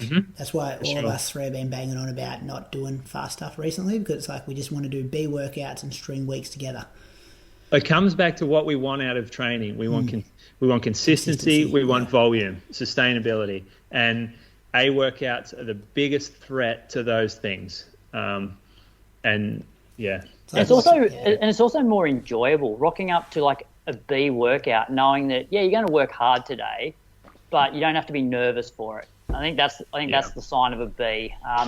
And I mentioned to you boys like off air in our chat last week, but just I guess a real life example of this. I remember Crichton telling me years ago, and like he's well renowned for not really pushing that hard in training, but then excelling in races. And he said to me that what he used to do was basically train at a lot of those B workouts, but he would try and find a race every 3 weeks. And he said it wasn't so much the training that would bring him up. Like he would keep those sessions really controlled, and it was the hard race that would actually bring him up to a new level in his training. And then he'd go back to a heap of B workouts. And the only time he really did A workouts was if there was a long period where he didn't have a race, he would do a really hard workout every 3 weeks to sort of replicate a race, and that session would obviously bring him up to a new level, and then he'd go back to B workouts. And then when he went back to the B workouts, would he then have a higher, say he's doing threshold work for those B workouts, would his threshold pace be quicker? He'd go to a new level, is that what you mean? Or would go back to that? Because often it is, because I'm sure you guys have experienced this as well. Like you go through and you do lots of training, and then you go to a race and you push yourself way harder than what you have. Everything in training then does, assuming you recover after that race, everything then becomes a little bit easier than what it did before you went that all-out effort. Yeah. Good chat. I like that, fellas. Enjoyed that. Moose on the Loose, purchase of the week, rules of Strava. Well, it's sort of a purchase, I guess, but big announcement from the Hook Spence household, from the stable. Brie and I are taking over the running company Geelong. By the time you hear this, it would have already happened. So it's a pretty big moment in our lives, because we first started working at the running company in Geelong back in 2000. I was there 2011 when Scott owned it. He's been a previous guest, and then Brie came and started working there afterwards, and we met and then managed it for a while and opened Ballarat, and our lives have kind of found us back down in Anglesea, and so an opportunity arose, and the last few months have been pretty stressful in transitioning across to us purchasing the store. But yeah, big news from us is that the next time we chat, we'll be the owners of the running company Geelong. You'll have the keys. Congratulations. Congrats, mate. Thanks. How are you gonna? It's going to be stressful having Geelong and Ballarat. How are you going to manage your time? Well, Ballarat has an amazing team right now. We have a manager there, Alice, who runs the show basically, and the guys in the store, and guys and girls, well, they're as good as they get. So I go to work there at the moment, and I kind of just watch them in awe, going, I'm kind of out the back just doing bookwork and stuff. They're handling the business on the floor. They're engaging with everyone. It's been they're as good as me on the floor. So that store is going to run itself basically. And Geelong, we've sort of changed this isn't, I don't know whether this is something that a lot of small business owners find, but as their business grows, the actual business owner find themselves out the back doing bookwork and emails and accounting stuff and really all the boring stuff.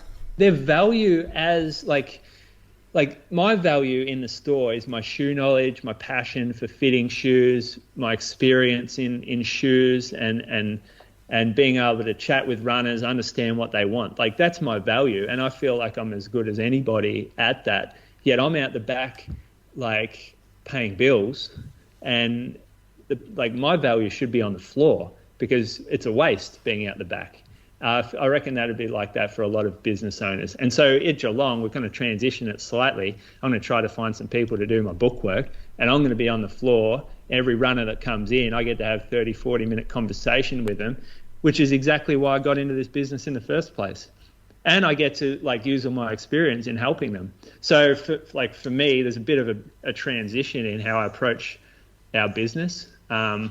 and that's what I'm excited about the most. But reconnecting with the Geelong community after being away since 2016, I'm really excited about that. And like the store's bigger now. The current owners, they did some renos. They created a bigger space, and like fit out on Tuesday. The store will shut. We take out like settlements tomorrow night. Well, whenever you get this, but Tuesday the store will be store will be shut. Wednesday, follow our Instagram, the Running Company Geelong, because we're going to be putting snippets up. I've had some fun with the memorabilia stuff, fellas. You'll love this. Yeah, well, what photo are you putting on the wall? Doesn't all the running companies have a picture on the wall? There's a lot of photos going up on the wall, but some of them like... Sure, you got one of me Croaks in there. Sure. Brady's pushing for his store win. Well, you could do that, Moose. Send a sash. We can get the sash down there. Yeah. I'll frame the sash and I'll chuck it in the bathroom up top. I'll tell you what though, Moose, it's a bloody expensive purchase just to be able to put your Surf Coast Track Club flyers for their camp in the store. You could have just asked them. No, we're going well with that. Actually, place is running out. Croaks. Who's the picture of? Who's the main picture? Troopy? No, you'll find out. And it's going to be fun. Isaac Hockey, maybe. Who's good from Geelong, Croaks? Mottram. Mark Fountain. Mark Fountain, very good. 331 man, wasn't he? 333, sorry. Louis Rowan. Ron Clarke. No, John Landy. John Landy. Yeah. Yep, John Landy. He went to Geelong Grammar. That would be significant, Moose. Yeah, I would be. Anyway, we're excited, and there's going to be some fun stuff come up on socials. It's going to be fun anyway. I haven't slept well the last 3 months, so I'm looking forward to some good sleep. All right, that's good. Exciting news. And we're done, aren't we, fellas? We go to the interview now. Chris Wardlaw, the coach of Steve Monaghetti and Karen McCann, amongst many others. Craig Mottram at the end of his career, 2:11 marathon runner, two-time Olympian, 10K finalist at the Olympics, head coach of the Australian Olympic team, 2000 Olympics. Had fun doing this one. What a joy, what a privilege it was to spend 70 minutes with this guy, boys. I really enjoyed this one. I know you guys said you did too. Very good. Looking forward to giving it to the listeners to listen to.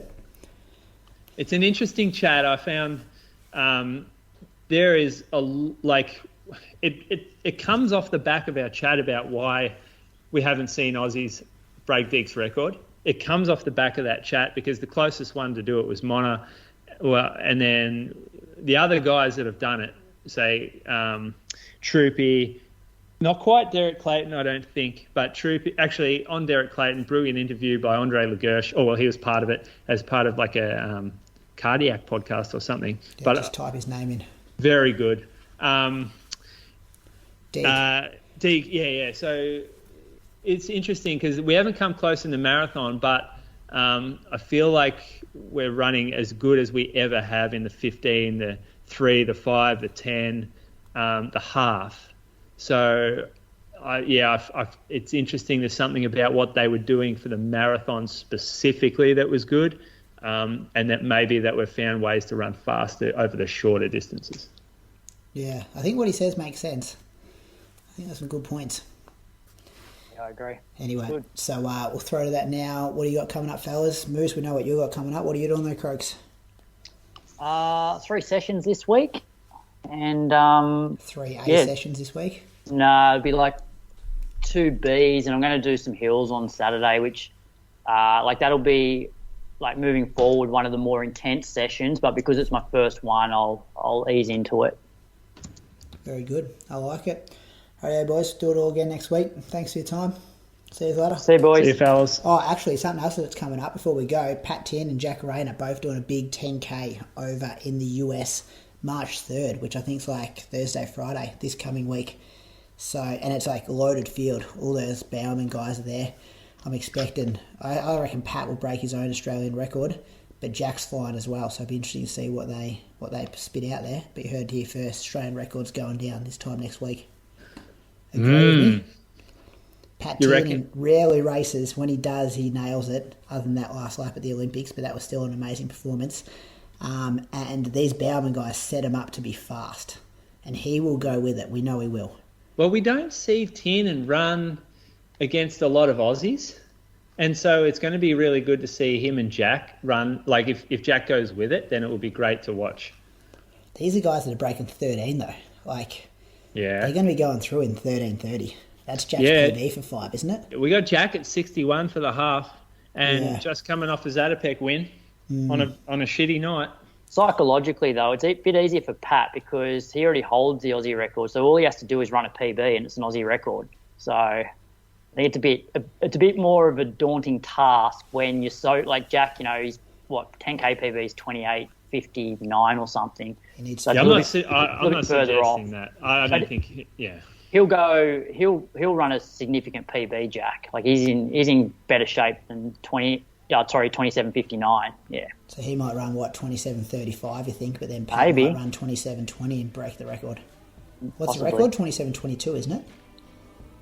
Something like that. 22, 23.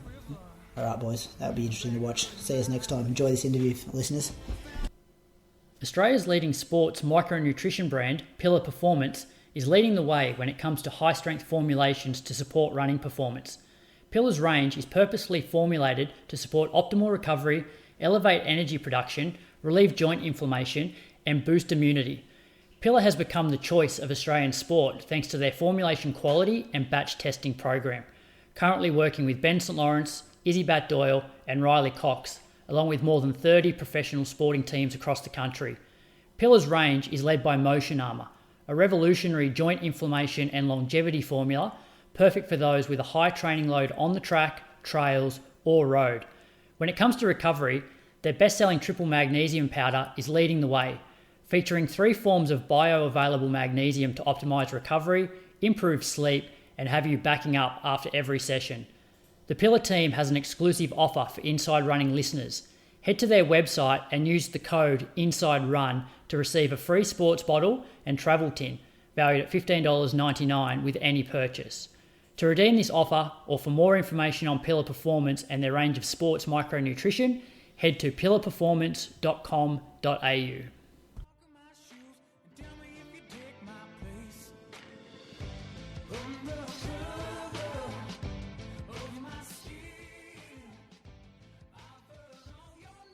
All right, this week's guest on the Inside Running podcast is one of the most influential people in the history of Australian distance running.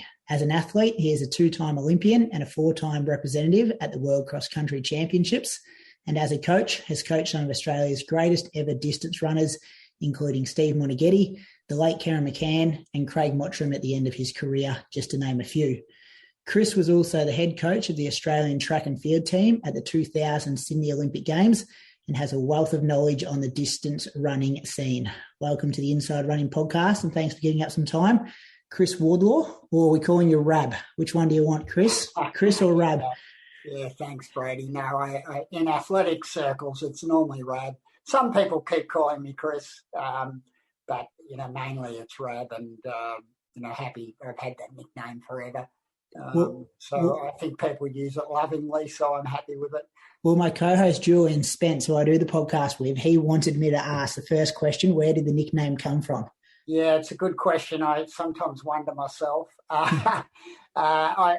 It definitely started at school. I went to Melbourne High, and I'm pretty sure one of my mates, a late who died, a dozen years ago, Roback. He gave us all our nicknames, all our friends and so forth, and I caught Rabbit. And it was because if you see me running, and there's footage in the old world, I'm very upright and prance a little bit. So that was a bit of the way it started. And of course, like all nicknames, it got shortened. So Rabbit's been lost, and it's just plain Rab now. And my grandkids call me Rab as well. Yeah, awesome. And that was a pretty big introduction. Like, I've done a lot of these interviews and, planned introductions for, I think I've done about 150, 160 kind of interviews, but your one has many aspects to it. And I'm always interested, like, how do you introduce yourself when you're talking to people? Which aspect do you go with? Yeah, I love being a 10,000 metre finalist at the Olympics. people who, aspire to do really well, I think they recognise what that means. And I have to say, in the old days, we did a heat and a final. Unlike, today, where they just roll around for one final. We did it hard in our day. So I do like to say an Olympic finalist. I love the coaching and, I've loved my relationships with a whole heap of people, not just the Monas and the Kerrans, people that I've worked with over the years who have got their own PBs, not at that level, but they aspired to, get to a high level, and I've loved being part of that. One thing that's sort of forgotten, but the fun run world sort of would understand, I'm the only Australian to have won the City to Surf and Beta Breakers.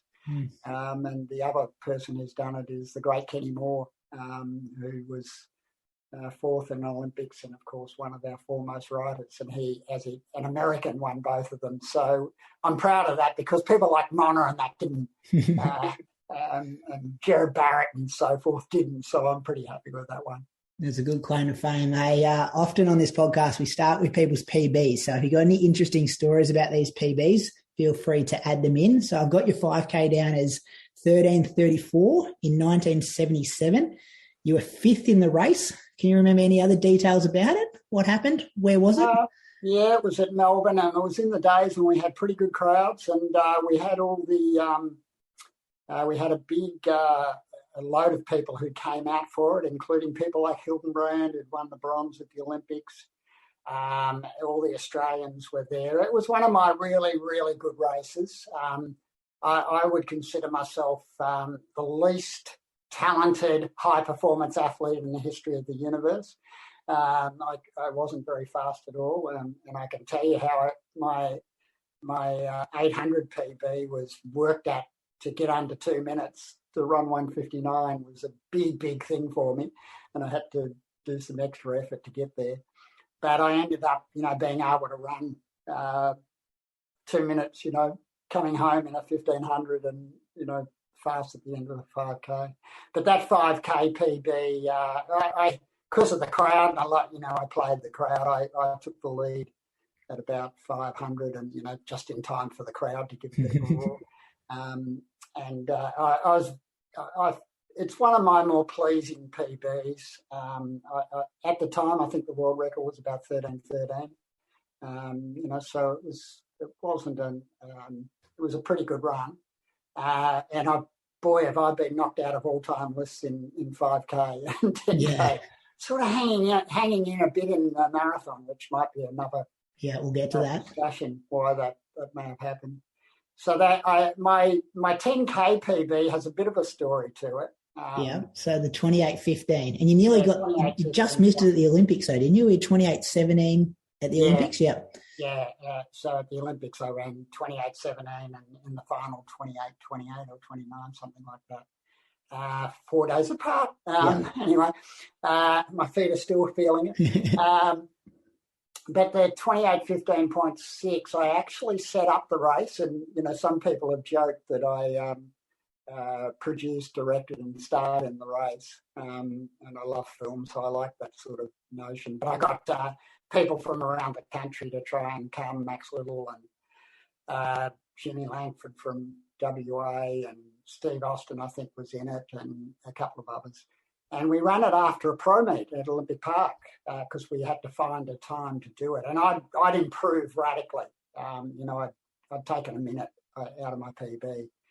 And I saw myself on the curve, and I thought I could get the qualifier. At the time, I think it was 28:40 or 30. I've forgotten what it was. Anyway, I ran it, and I always remember it was pretty windy. In fact, I'm going to say we needed grappling hooks to get up the straight. And I was a bit worried about the wind, and we shared the pace. In those days, we just shared the pace. We didn't have a pacemaker. So, we'd take 2 laps each. Yeah. But I was worried, and Pat Clarke, who was my coach, he obviously thought I was a bit worried because I was a bit worried about the wind. And anyway, Ron Clarke had come down. This was at I think we ran at about 10 o'clock at night after the pro meet. And Ron Clarke came across and proceeded to tell me how actually a wind could be an advantage. You float with the wind and then you work, really work into it. And actually it's better than no wind. I believed him because he was Ron Clarke. Yeah. If Clarkey says that, so I forgot about it. But in that race, I actually ran the last 400 in last 5,000 in under 14 minutes. So I was about 13:58. So it was a really, really good run. But anyway, we had hand times in those days. No electronic timing, and the way you timed it was you had 3 watches, which I'd organised. Officials and so forth. And Paclo Hesse held one of the watches, and one of the watches was 28:15.3. One was 28:15.8, and Chloe had the middle watch, which was 28:15.4, which was 2/10, or it might have been 1/10 ahead of Clarkey's record, which was the best by an Australian at the time. In Australia, when he'd run his 28:15.6, which was the world record when he ran it. And I very quickly said, Chloe, can we call yours 28:15.6? Because I want to be equal with Clarkey. I don't want to break it. Oh, right. So it's a bit like, our Australian captain who equalled Bradman's record, the 3:34 not out. So that's part of the story. But the rest of the story is that I broke the record, and it was an Australian record, and I got the certificate. Several months after, David Fitzsimons, had broken my time about 2 weeks later, and he ran 28:12. So I only held it for about 2 weeks. Anyway, it's one of those stories that, it's sort of in my memory, and God knows how much embellished it is now. Oh, that's okay. We can add a bit of mayonnaise to these stories a few years on, that's for sure. And then your marathon, the 2:11:55, when you come 7th at the Fukuoka Marathon in 1979. Bit sad that Fukuoka had its last event this year, but must be fond memories from that day.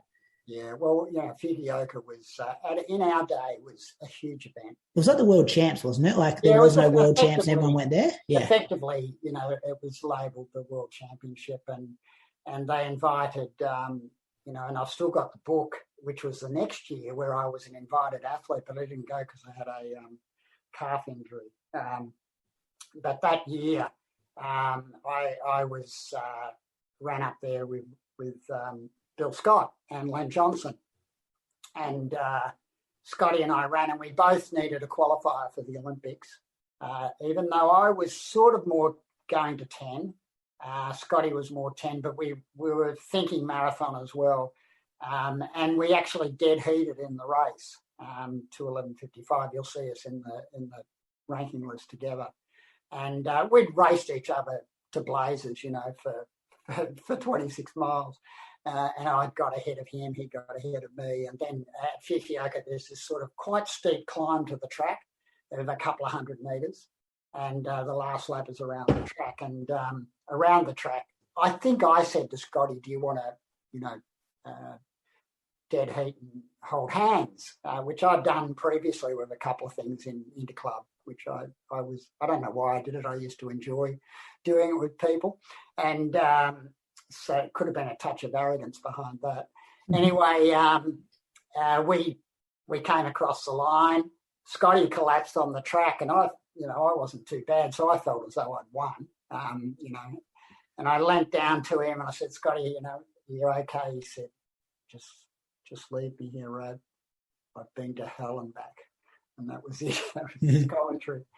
And then what we got was Scotty got the result, by a hundredth of a second because they had timing.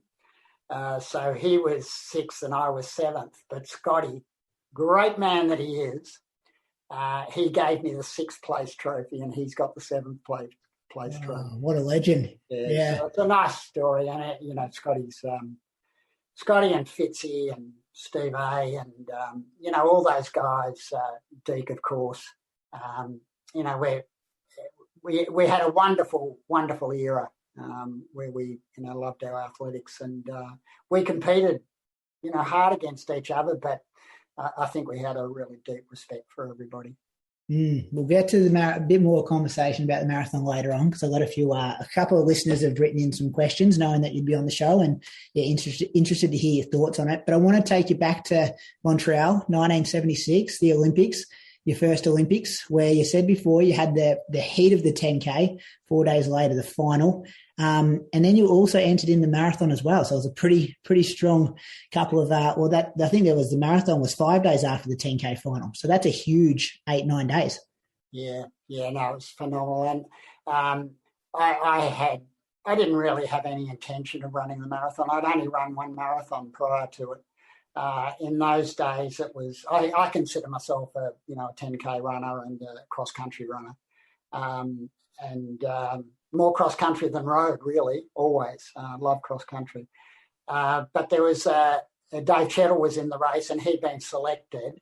But in those days, there was the opportunity for the manager to fill the spaces.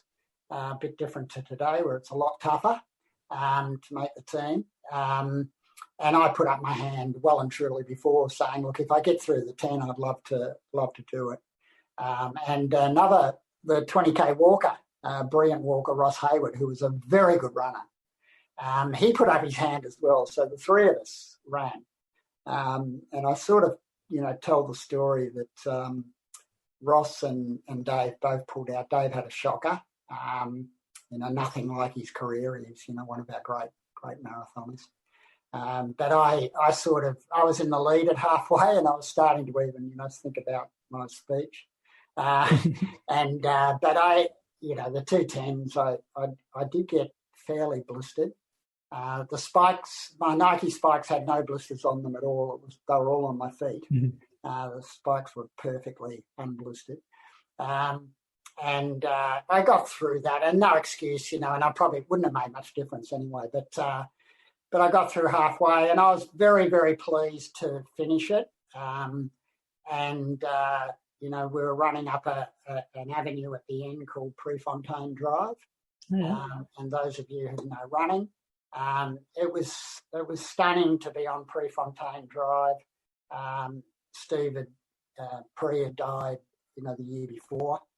Just before I'd run a 16K cross country, I heard about it that morning, and it actually inspired me to run possibly one of my best cross countries ever. Because I thought, if Pre's no longer with us, I've got no excuse. And hammered Scotty that day by a minute, actually. So running down Prefontaine Drive was great. And another little thing about that 76 Olympics, if you look at the lighting of the torch, you'll see two young athletes, a female and male. The young male, his surname was Prefontaine.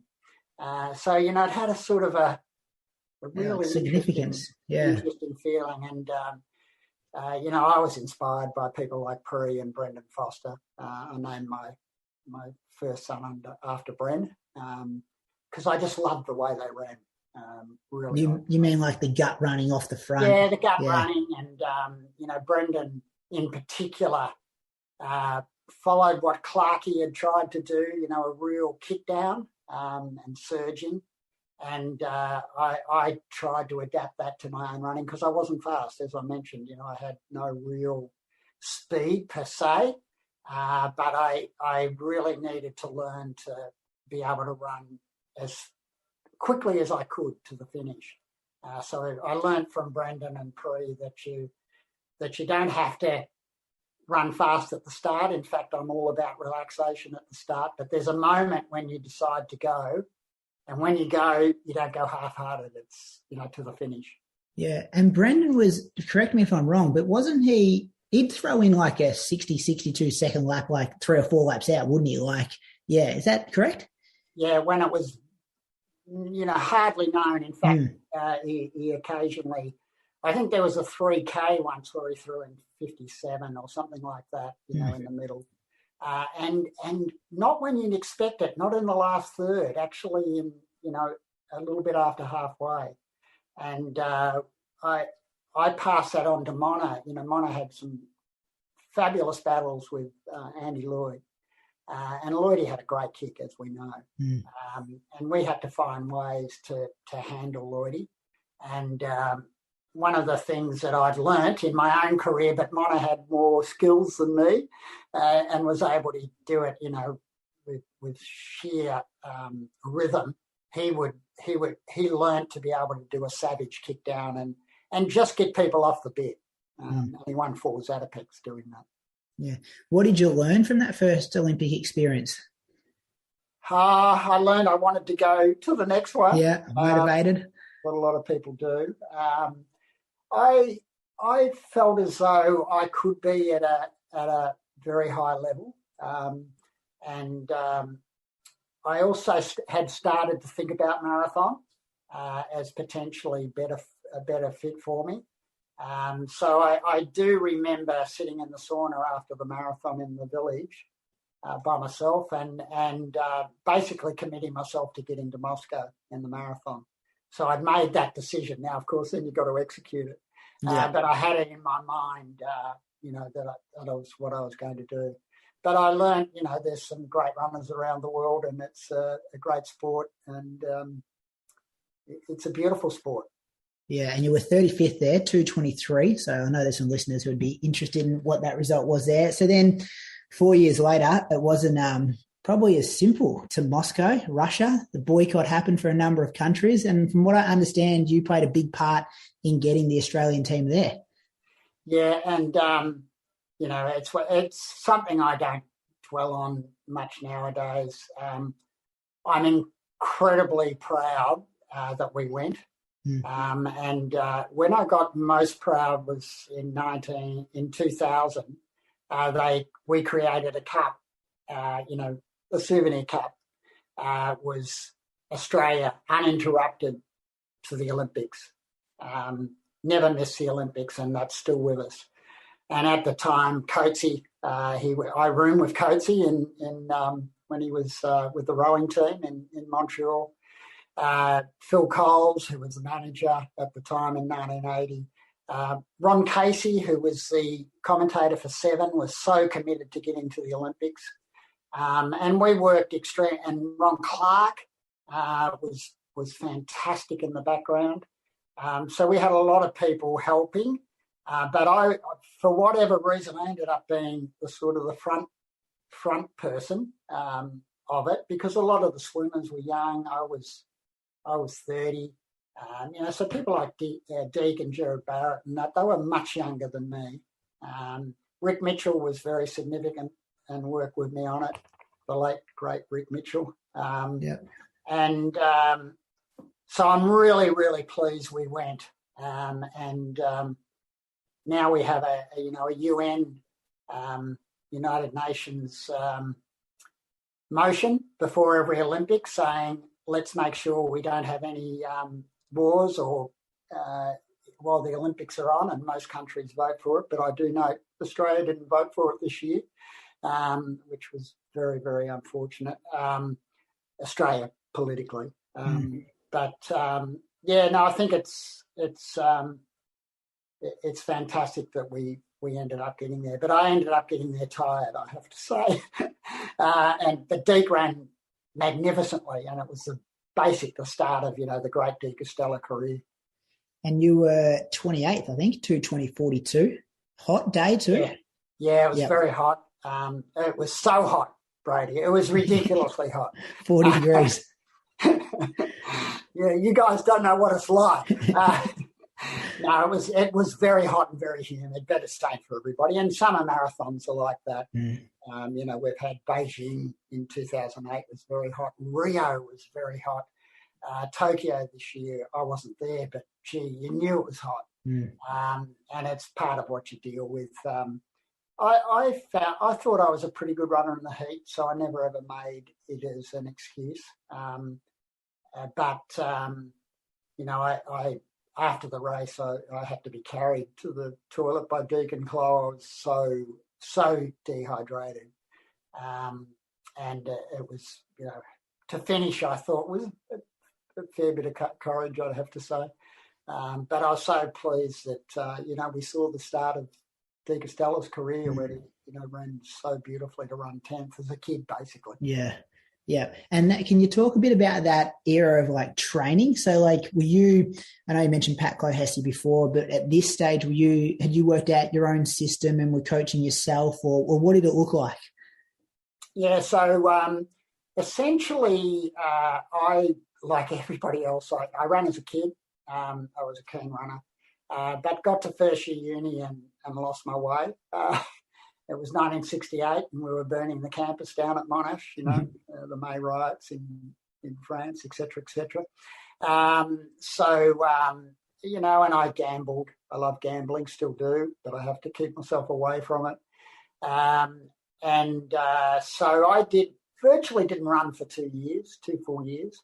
But Bruce Jones was there, who's a double national cross-country winner.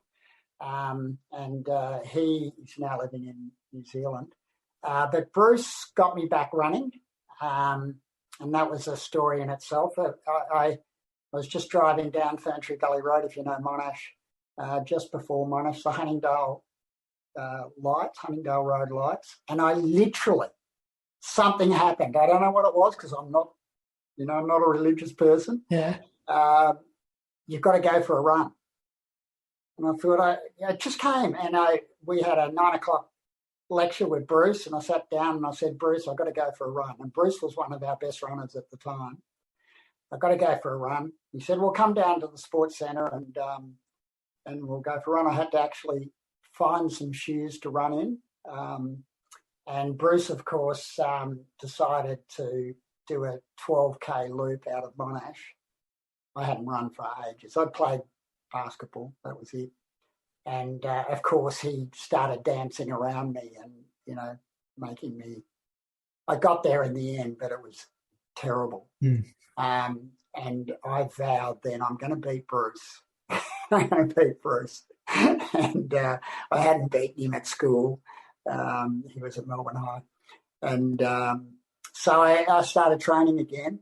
And Bruce and I substantially developed a bit of an approach. I'd done the classic quarters, with a long interval. And I was able to run a half a dozen quarters in 59 seconds, with a long enough interval, slow jog, walk.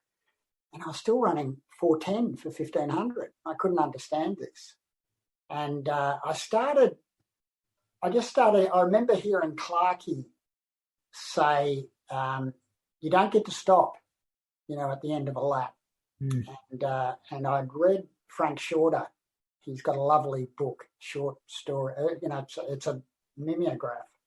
And Shorter was the hero. He'd won the 72 Olympics. And he'd mentioned a session where he'd done quarters, 400s, at sort of race pace, but with a very short recovery. And he called it a 100-metre jog. And I tried the 100-metre jog and couldn't do it, so I turned it into 200. And gradually I turned it into a float. And that's where the quarters came from, 8 quarters with a 200 float. And I went immediately from 409 to 344 in 2 years. Once you got the strength there. Yeah, just got the strength, and I was concentrating on strength rather than anything else to be able to use my limited speed. So gradually developed, and then I was Deacon Tim O'Shannessy, Pat Clough, as he is, he's a devious person. He got me to pick him up from Monash. So I'd pick him up in Barker's Road and take him to training, and Clough was there, and I started working with Clough. And Clough taught me relaxation. He really understood the bowling run, just going for a comfortable run and feeling good. He taught me feel in a big way because we didn't have, we had the Nilex clock at the time. That was our timing device. So Clough and I started working together, and I was really with Clough in 75, 76 as I boomed. And then for the next 4 years, it was Clough and I, and we developed the system together. I borrowed a couple of things we'd done at Melbourne High Como, which was a hill session, and Lincoln Hills in the gardens, and gradually got to Fernie, the long run. Chloe said, you've got to get the volume up. So that's, effectively how it works. So I give Bruce, myself and Chloe, and then when Chloe went to Canberra and Deke went to Canberra, it was a fully developed system by then. It's a very unique situation though, where you're the athlete, but as well as the coach in a way, and having that input to the coach, who's then like, he could have easily just said it's my way or the highway, kind of have no input kind of thing. Like, it sounds like a very special relationship amongst you all. Yeah, no, and it's because it's based on a set of principles. 12, isn't there? 12 principles? Yeah. So we don't, we never ever, people ask me what my favourite session is, or what's the key session. Both Chloe and I would say the long run. If you're really insistent, it's the long run. And then what's your second favourite session? Well, it's the middle of the week long run. Mm-hmm. And it's a way of telling people about volume. And the classic is, a marathon or a 10,000 metres. It's a real competition with gravity. And there's an iron law of specificity. Unless you run a lot, you cannot achieve your potential. Now, those who are really gifted can, find other ways of doing it if you're very light-framed and so forth. But Deke was a heavy guy, for instance. And Chloe would always say, Deke had to do the first 20K before I got out of bed in the morning because I was skinny and light. And it's true. Deke did a much higher volume than I did. And Mona, interestingly, though, Karen, I learnt so much through coaching Karen. I worked out very quickly she was capable of the same volume as Mona. And what's more, recovered quicker because of the higher fat content. So she actually recovered more quickly from big Sunday runs than we would have. So it is an empirically led system. We learnt by doing, basically, and gradually but it's got more flexibility than people give it credit for, because some young people are at a totally different level of development, but the principles are the same. Run a bit. Yeah. So is it run as much as you can handle? Is that kind of what you mean? Because there's going to be some people out here who are busy listeners, busy 3 times a week they can run. So you're suggesting they kind of do as much as they can fit in those 3 days and not worry about the workouts and go for overall mileage, or I know what you mean, because you're talking about the most elite runners we've got in the country. Yeah. I'm all for the person who just wants to get a bit better. Because what happens once they get a bit better, they want to get a bit better. Yeah. And then they want to get a bit better. So they start managing their life around running. But if you're fitting your running into life, which most people do, what I encourage people to do is make sure you run long. Now that's in inverted commas, because long is a developmental thing. Long once a week, a medium run once a week, and then if you've got time in another run, belt home. Really try and run the last 10, 15 minutes really solidly. That would fit within our systematic framework. Do you think there's been a flip with that though, where people maybe take, they prioritise those workouts and hit them as fresh as possible 2 or 3 times a week, and kind of neglect those other days and cut their medium long run maybe 20, 30 minutes shorter? Whereas you're saying back when you got, and we're talking about the most successful era of marathon running and half marathon running, I think you'd say as well. So, do you see that stuff now and kind of get a bit frustrated? Yes, I do. Another saying is you've got to be fit in order to train. And I suspect, and I think it's at middle distance as well, but I won't say it at 800. I'll say it 1,500 out, because killed if I mention 800. Although Chloe would argue that he's done very well at 800. I do reckon there's too many shortcuts. People think that they can train before they're fit enough to do the training. And the so-called sessions, which we all do, hard, easy, 3 days in the week, or thereabouts, or 3.5 in, 4 and 10, or however you want to, set up your training schedule. In order to do them well, you've got to be very, very fit. And I would argue that we're better off doing smaller sessions at a high quality, and making sure your long runs and medium runs are done as effectively as possible. Now, people think, oh, is this long so distance? Well, nothing like it. We laugh about, some of our 10 milers on a Monday night or a Saturday morning. We would seriously run home. Now because it's an Ilex clock, we don't know what we did. Yeah. But I would argue that we would have quite often hit 4:30 miles. I'm quite confident we would have been doing that towards the end. Well under 3-minute K pace towards the end of yeah. So would that happen your Monday you're rolling home like that, off tired legs on the Sunday, the Tuesday shorter workout, the Wednesday would you get rolling again before the Thursday workout? We had some, and we never raced. Yeah, no, okay. we never raced. Inverted commas are going here, listeners. Such a high quality, pack. It was called the pack, and those who chased us were the posse. Yeah.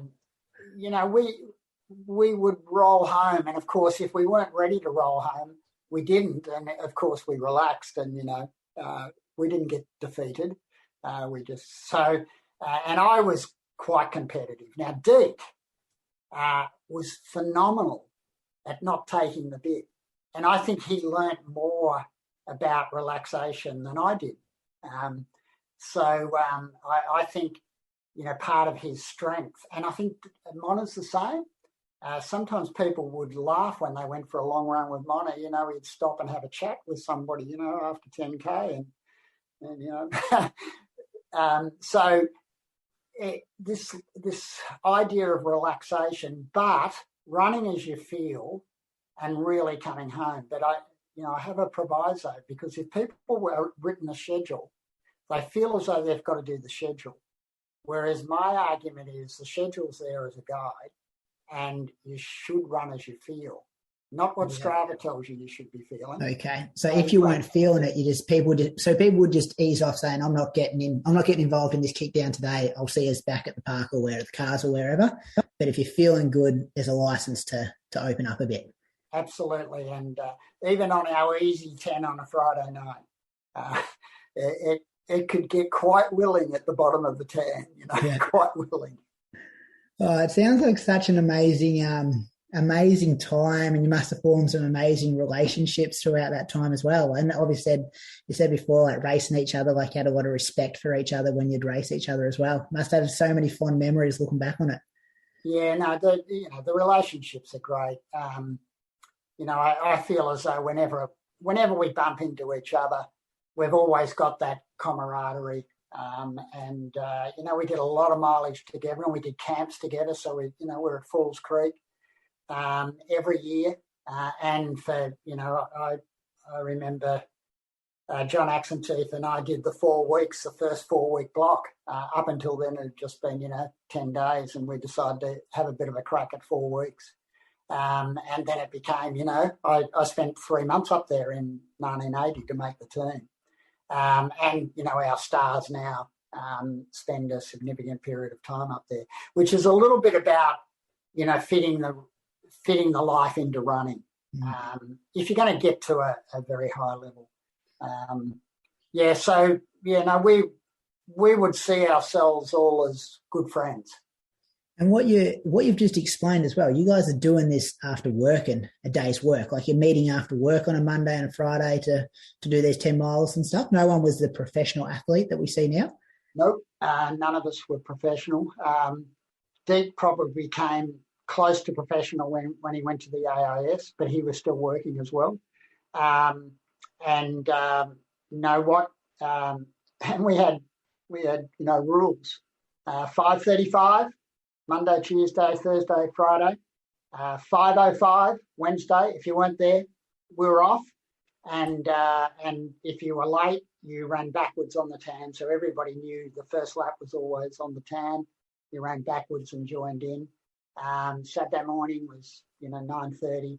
Sunday morning up the hills. Well, it started at 10, and then I said, all the Catholics wanted to go to church, and I said, no, look, we're getting up there a bit earlier. So I think Chloe and Trevor Vincent got permission from the Pope for us to go earlier. So we went, started at 9, and then we got to 8:30 because we're running long. And they became set rules. Yeah. And it was part of the beauty because we encouraged anybody to run with us. And everybody knew that they could come down and run with us any night, any day. Again, I think it was really good because other coaches would learn bits of the system. One of the ones I talk about is Sean Quilty, wonderful athlete. He did a lot of running with us, but his coach, John Hurst, was, I chatted with Hursty all the time.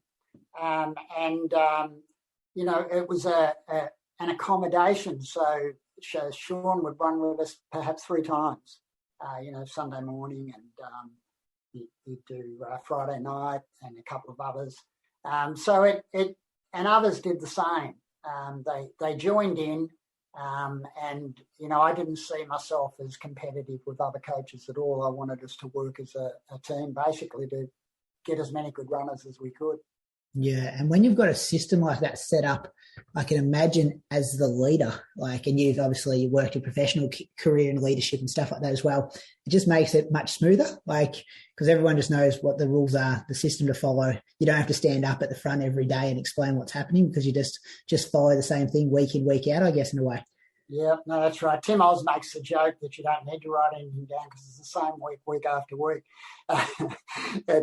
Tim O'Shaughnessy, who's still a promising senior. I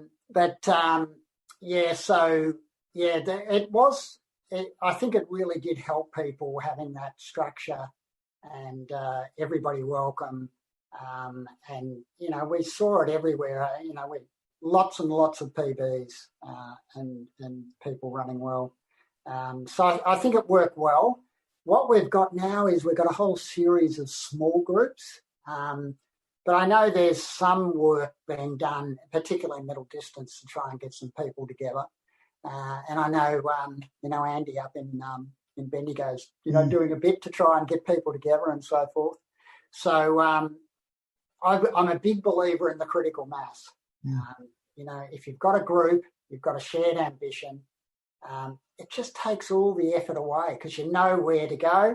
Those moments, oh, God, I've got to run 18 miles tonight, but there's going to be somebody to do it. Yeah, you just got to get there. Yeah. Once you get out of the car. You explained in kind of the quarters before how you kind of changed it from the longer kind of, interval between the repetitions to the floats. But is it right to say that Deeks got the naming rights for that workout? Should it be you? The 8x400 with 200 metres float between? He's been doing it. Everyone's been calling it Deeks quarters for years. How to don't get me started. So monofartlek, Deeks quarters, are both mine. But I'm happy to have stars like them attached to them. The quarters were definitely mine with Bruce Jones. Before even Deek was I think he may not have even been alive. And the monofartlek's a classic story. There is a bit of difference over the way Mono tells it. Well, we've had him on a couple of times. I'm pretty sure he's told his version, so it'll be great to hear yours. I know. So my version is Mono rang me and wanted some coaching, and then we met, and I gave him a diary which he talks about how significant that was, and if you read his diary, it's a fabulous read. Anyway, it was on the phone, and I said, just do some fartlek Mona. And he was a kid at the time still. And Mona, being Mona and being, Brady or anybody, give me some structure. What does fartlek mean? I said, well, what do you mean, what does fartlek mean? It means speed play. It means run as you feel. It means run fast, run slow. And anyway, but he wanted structure. So I literally, over the phone, just made it up. 290s, 460s, 430s, 415s, equivalent recovery, but make sure you float. Because people, when they say I'm doing intervals, I bet if you had, 10 people out there, a lot of people think the interval is the actual repetition. The interval is the time taken between repetitions. Yeah. And so for me, it's all about the interval, what you do in the interval. And so I said, it's got to be a float, same time difference, but a float.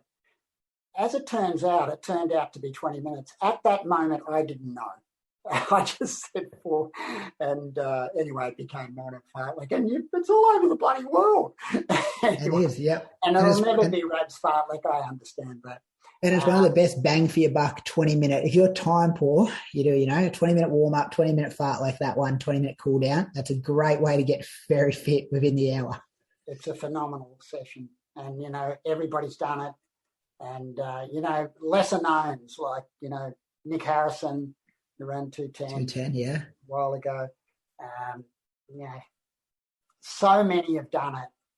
Sean Crichton, he started actually, he was the first one to really sort of try and create a record out of it, and I think he was one of the first ones to run something like 13:25 or something. I always likened it, if you could break 14 in the quarters, relaxed, you'd break 14 at 5K. And it was a reasonable test with the quarters because it's 12 laps. But those two sessions, I think they're the right size of a session to go with the volume. The volume's critical. And we train twice a day, at least 12 sessions a week. I encourage people to have 1 or 2 days off. Because that's been the misconception over the years, that people have looked at, how can you run a fast marathon doing a 20-minute fartlek on a Tuesday, a 15 or 17-minute Deeks quarters workout on the Thursday, and, a hilly tempo on a Saturday. But you're saying that's just the meat and the sandwich. You got to do all that other stuff, alongside it. It's a whole cake. Yeah. Whole cake. And I'll tell you the story of Deek. It's well known. We used to have a competition for successive days. And, I think I'd got up to, 270 or something. And there's a long story about Deek and VCE and, he's bloody doing his 20 minutes. We had a high court ruling over what a run was. Yeah. And it shouldn't be 20. It had to be over 20 minutes. It's now 23 because we're so slow. But Deek did, leading into his world championship, 2 full years of twice a day, every day. Every day, yeah. Never missed. Consistency. That's pretty phenomenal, isn't it? With all the things that can come up in life. Yeah, and now Sean Crichton, who's bloody in his 50s. Yeah, I follow him on Strava. Has done 4 years without missing a day, averaging 50K. That's just ridiculous. There's some days there where he's just hanging on, though, that we were talking a couple of weeks ago.Maybe he should take a couple of days off to get his body right, but he's got through it. He's keeping that streak alive. I know. Rab, what about I've got a couple of interesting questions for you here. I'm sure you get this one a lot. We talked on our podcast actually last week about all the Australian records getting broken. Pretty much, I think we figured out 800 through to the half marathon, minus Keren's women's half marathon, minus Craig's men's 5K. But the 2 marathon ones, no one's looked close. You got near Deek or Benita. Well, you got, close relatively, but not anywhere, super close. And what do you put it down to? We've got the talent, obviously, because we've got the guys are fast over the 5, the 10. Yeah. and the half. I think we've had quality marathoners, and I know Nick Harrison, loved the thought that he was the last fastest man back in 2004 up until Liam. So on your system, and then Troopy on pretty much the same system as well, wouldn't he? Like the last sub 2:10 guy. Yeah, Troopy was very similar, and Troopy ran 13:14. Yeah. Well, yeah. Minor variations, but no, substantially. He was with Mona and so forth. People like Brett and Robinson and Jack Rayner, they should be able to run faster. I really do believe they should be able to run faster. Now, I'm not au fait anymore with how they train and what they do, so I can't really understand it. Brett's a finalist at 5,000, and he's had a real crack at marathon. He's still running 2:11. My suspicion is they're not doing the consistent volume that I think they need. And that goes for, the last 10 years, I'm talking. And what is that number you reckon they need? You've got to be minimum 160K. Minimum. But I like 180 to 200K. Yeah. But over many, many, many, many weeks. Yeah. I think a lot of people think, I can do 3 months of long running. Look, if you keep Kipchoge, maybe. I'm just not convinced our runners, and I'm talking women as well. Now, Sinead and Jess have shown that the women are, running relatively quick. They're still a fair way away from Benita's time. But clearly they've shown that you can run faster. Do they focus enough on the marathon? Not convinced. Too many races. I understand why they race. And I'm not talking about anybody specifically here. I'm just saying that I think too many races and not enough training. Not enough big blocks of training. Not enough cross-country season. I'm a big believer in cross-country. Mona and Deke and Nick and Troopy, they did a full cross-country season, Crichton, a lot of them. I'm not convinced they're as focused on the marathon as they could be. Now, to be fair, they've got a lot more opportunities to do things to not focus on the marathon. Yeah. They've got road races all over the world. They've got indoors. It just goes on and on. They've got world championships every second year. Back in the day, it wasn't quite as obvious. Back in our day, City to Surf was the big race and everybody ran that, but there weren't any others, that people had to run. So you mean like they've got to, I guess because they're doing it for their job as well, got to make the most of some of those races with appearance fees and sponsor bonuses and prize money and things like that, which then leads to tapering for the race, doing the race, recovery for the race. Whereas you guys might have been, 40, 45 weeks of year round doing 180, 200K weeks, whereas these guys are dipping up and down, and then maybe, 2 or 3 months before a marathon, they go into a 12-week marathon block. Yep. And, when I've said, athletes have come to me with their diary, I do a bit of a diary analysis, and the first thing I do is add up the long runs. Yeah.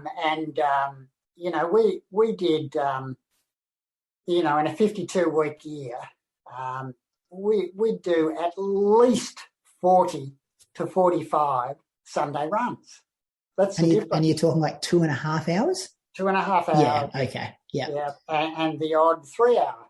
We'd always do a 3 hour, 5 weeks out. It's a tradition I've done with all my marathoners. Just to go, beyond what you'd normally do. That's another thing I think's changed though. Sorry, I reckon that's come down to 2 hours now. Like everyone thinks, if you're doing 2 hours on Sunday, you're doing, enough. But maybe that needs to go back up to 2.5 minimum. Yeah, you've got to be running. And you're doing them over hills. Yeah, and over hills. And then we do an 18-miler on Wednesday. Yeah.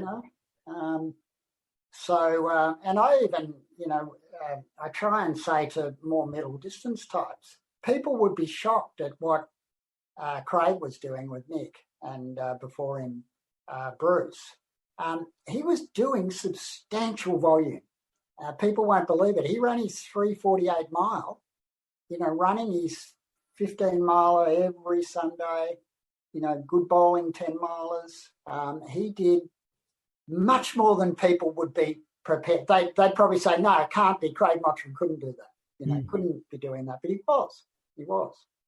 I don't know enough about Stewie and that, but I'm sure they're doing good volume, even at middle distance. Yeah, I think it's pretty well documented that he still do, the 8x1K and the longer workout. And then, I think I read somewhere they hadn't run a 60-second 400-metre rep or anything like that before he ran that 350 down in Tasmania by himself. It's all off strength. It's not off that top-end speed stuff. Fabulous strength. Strength. Back to the Mottram reference. What was it like in 2009 when I'm assuming you met him or he called you up at the, after the split with Nick? It was pretty documented at the time as well, and common knowledge that wasn't the cleanest separation, I guess. And then you were approached to take things over. Yeah, so it's up to Craig to tell those stories, but I knew Craig and met him, and back in 2000 when he was a kid and made the team, loved him as a runner. Always loved him as a guy. I think he's a really smart guy. So I've always admired him. And then after 2008, he talked to me 2 or 3 times before asking me to coach, because he talked generally. He was very, very good about, look, do I go to America? Do I get coached from America? What are my options here? And he looked, widely, and we had 2 or 3, long coffees in Albert Park and places. And then he asked me to coach him, which was, great. And I'd sort of dropped coaching a bit because I'd been in Hong Kong, and Mona and Karen had gone, and Nick and everybody, Nick Harrison. And but it was Mottram, and I certainly wanted to help. But he was also very injured. Achilles, wasn't it, at the time? Achilles, he had significant Achilles issues. But he also hadn't finished his degree. So I'm an educator. Craig finished the degree, so he did that. And he worked really, really hard to get back to full fitness. And it took a while. And again, it was there was no real reason why he may have, had lots of Achilles injuries. It could have been weakness, could have been overdoing it, could have been not having enough rest, could have been a whole host of reasons. But we basically just went straight back to nothing and then build up from that. And he'll laugh about, I'm a big believer in strong walking for lower legs. Did the same with Susie Power when she was badly injured and didn't look like she could get back. I'm a big believer in power walking. I mean, getting out and walking. Briskly, For somebody like Craig Mottram and Susie Power, they think, this is insane. How could he? But they got into it and did it. I just think it's easily the best thing you can do for lower leg injuries. Just gets the blood flow. You learn to walk quite fast. I'm not talking a dawdle here. I'm walking fast. So Mottram did like everybody else did his walking. I still think he disowns it. He probably said, I didn't walk, but he did. And then it must have been really rewarding getting him to that 2012 London Olympics. I remember I was sitting in the crowd at I don't know if it was called the Melbourne Track Classic, when it was raining that night, where he because we hadn't seen a few results from him for a while, and then he came out and, ran with Collis off the front there and kicked past him in the last lap and ran 13.18. And it was kind of like you could see the emotion on his face coming down the straight, and it was kind of the rain coming down. And, I'm sure you were in the audience there that night as well, and just think he was back in a way. Yeah, no, it was a great moment for him and me because we worked so hard on the injury. And he had a lot of support from various people to get right. He went to Sweden in the end for his operations. But he It was interesting before that. He had a shocker in Sydney in a 1500. Absolute shocker for him. For us, it's probably not too bad. Yeah. And after it, he went to the warm-up track and he was seriously running around the warm-up track at bloody 4:30s. I thought, oh, God, I've got an angry man on my books here. And he came over to the top, over to the, to where I was at the warm-up track, and he said, that was shit. I'm going to make that Olympic team. 2 weeks. Just you wait, Henry Higgins, basically. And then went off running. And then, he calmed down. He came back and he said, what am I going to do? And I said, you're going to Falls Creek for 2 weeks. Because I felt he needed to just take everything away, because he had all the, stresses of life. And this is why I love people going away. I used to make all my athletes go to camp. And there's so much research behind it. It's called the camp effect. So we sent Mottram up there basically by himself, I think. I don't even think Christine went up with him, and stayed for the 2 weeks. And what he did was that the first week, I had to organise him to do his 400s. He wanted to do it on the track, so at Albury. So I rang up Pat Scammell, who's another wonderful athlete I coached, mainly in the third part of their career, and he's just a wonderful athlete. And I rang up Scan. I said, look, Mottram wants to do 400s, because it's a classic. Mottram knew what it meant. He already understood. If I can get a good 400, I can get my confidence up. So Scan got the key. Mottram drove from Falls Creek to Albury and ran 13:20 for the quarters. The Deeks quarters, yeah. and coming back, I'm right. Thought, well, just take the next few days, not too bad. And then he came down, ran 13:18, and tactically we'd worked it out. Collis is a beautiful runner, but we knew how we could beat him. And Collis, we think, played into Craig's hands, and Craig, outkicked him over the last 200. He's not the first person outkicked by Craig Mottram. Yeah. It's an interesting one though, isn't it? Because you don't want to be racing the workout too close to the race, but at the same time he needed that confidence booster to then go to the race. Obviously it was 10 days before, which is about right. Yeah, that's right. A really substantial, and I had, speaking of Scammell, Scammell had a what we'd call a signature session. It wasn't mine. It was Dave Moorcroft's of 3 sets, 1K 600, 1K 600, 1K 600. And Scammell knew when he got it right, he knew he was ready to go. He knew he could run 145 or 335. So, learning how an athlete thinks about what they can do, is part of the coaching game. Yeah, and knowing when to implement that kind of stuff. Hey, a few quick ones for you before we wrap up. Sydney Olympics, head athletics coach. Yeah, Mona's racing. I'm not sure if you had any other athletes also racing, but must be, the hype around Kathy Freeman at that games as well, home Olympics.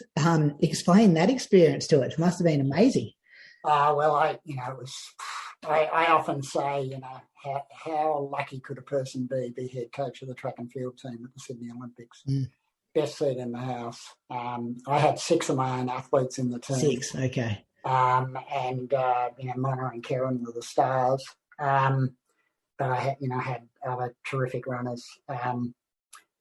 But we had a large distance team, and while I didn't coach them all, I had terrific relationships with their coaches. So Mark Crowley, who was with Norm Osborne, a great 1500 metre runner. So we had a terrific team. So I love the distance aspect of it. We had a terrific team, terrific camaraderie, just being head coach, working with Freeman was wonderful. She's just a wonderful athlete. I went to Eton to watch her train for about 10 days with Peter Fortune. And, oh, God, she trained hard, she really trained hard. And, again, that was something I learned, about what it means to be a, really classy 400-metre runner. But again, Fort works a bit on volume, but in a different way. So it's irreplaceable having had that experience, and a wonderful team, and it was been all downhill since.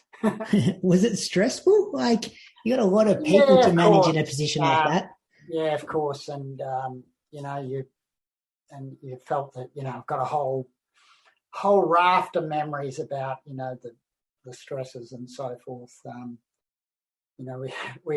always remember having dinner with Freeman in England after she trained hard, and Murray Plant, the late Murray Plant, was at dinner, and we were talking generally, and of course the Olympic 400 metres was on everybody's mind, and Murray started suggesting that it was Catherine, it's just like the school sports. You just run a really top class 400 and collect your ribbon. And so it became a bit of a joke. We called her the girl in Europe because she was in Europe most of the time, and she was running the school sports, and we saw what happened. It was phenomenal. Were you like trackside? Do you have a special viewing position of that race? Right over the finish line. Yeah. It was every session, every day. And, the memories, I got to know Jane Saville really well, went to it, had a camp with Jane in 1997 for the Athens Worlds that Mono won his great bronze in, and we were at a place called Ostia outside Rome, and all the walkers came with us, so Nick Ahern and Jane Saville and others. And so when Jane at the Olympics, I was down at the walking and coming up, and I thought she had the gold. And I ran, I cheered her just as she was heading down the race. And then I raced in to get to my seat. In the stadium. In the meantime, she'd been qualified. Yeah. I was counting the gold. And but Jane came back and got a bronze in Athens, which I saw, which was, wonderful. Have you thought about writing a book? You got so many good stories. I've got that many more dot points here we could talk about, and I've taken up too much of your time tonight. Yeah. And you're good mates with Len Johnson, who's a writer. Yeah, I know. Len's never made the offer. Come on, Len. He listens to this. Yeah. He's heard them all before. I got a million stories. I have. Ironically, you can't see this because it's just a talk list, but I started collecting some stuff, and I have got sort of ideas in my head, but it's my other life as well in education, and having worked in Hong Kong and two big bureaucracies, Hong Kong and Victoria, and a relatively senior professional job in education. So I've got this idea of both careers, one a passion project and the other, a professional, well-paid project. And the common thing about it is capability building and high performance. Yeah. So I've got a conceptual frame that I'm thinking about, but finding time to do it's the next thing. Yeah, we're just talking off air before we hit record, and you seem like you're a very busy man for someone who's retired, I guess. Yeah, I'm practicing retirement really badly. So I've got a couple of boards, and one I'm chair of the Victorian Curriculum Authority and Assessment Authority, which affects all teachers. So it's a labour of love, but it's also a big responsibility. At the time. But I'm the board chair. It's the poor staff and CEO who have to do all the work. But you report directly to the Education Minister, isn't that right? Yeah, so the board chair goes to the Minister. But through, the CEO and Secretary are heavily involved. And We've had lots of issues during COVID trying to get Year 12 through, which thankfully we've done, but not without a lot of loss for kids who have missed what I would term a really important part of their lives. Year 11 and Year 12. It's a significant social marker, and we all look back on it. And these students are going to look back on it in a different way, but they will have had I think a different resilience than maybe we had when we went through. Last one for you, Rab. Reflections from the Tokyo Olympics, and then love them. And then into your crystal ball predictions for how we keep that momentum going into Paris and the World Champs Com Games. Yeah. So look, Tokyo was terrific. And those middle distance performances in particular were just wonderful. So we've got a real cohort at the moment. Some of them in America, unfortunately for us, but so be it, and they're doing really well. We had a great Tokyo, but, from Ash Maloney, through to Lyndon, through to Patrick Tiernan, some wonderful performances. We'd sensed that in Rio. There'd been an uptick in Rio. Wasn't as obvious, but there had been. And then we had a really good Com Games. The half dozen performances there were really world class, but we sort of tend to downrate it a bit because it's the Com Games. But so we suspected we were going to do well, but we did better than we thought. There's no question about that. And now we've got a 2.5-year window to Paris. I'd like to think that we can do better because I think we had a couple of holes. I think we can definitely do better at 10K, and I definitely believe in men's marathon we can do better. We've got really good 800 and 1500, but we've got some good steeplechases, which was nice. So we've got some depth. We've got some great coaching. Nearly full teams as well. Like, that was the most exciting thing. Every day you could, you knew someone was in action. Every day, people progressing through the rounds. So it was exciting for us. But we've got to keep it going, and Paris will be like anything else. It'll be tough, and we've got this year in Eugene, which will be fantastic. Going to. I hope some of our distance runners are inspired to run in Eugene. And I know I would be, and I'm going. Then we've got Budapest next year, and we've got the Com Games, of course, in Birmingham. So we've got a busy schedule. That's why I hope athletes do their block of training.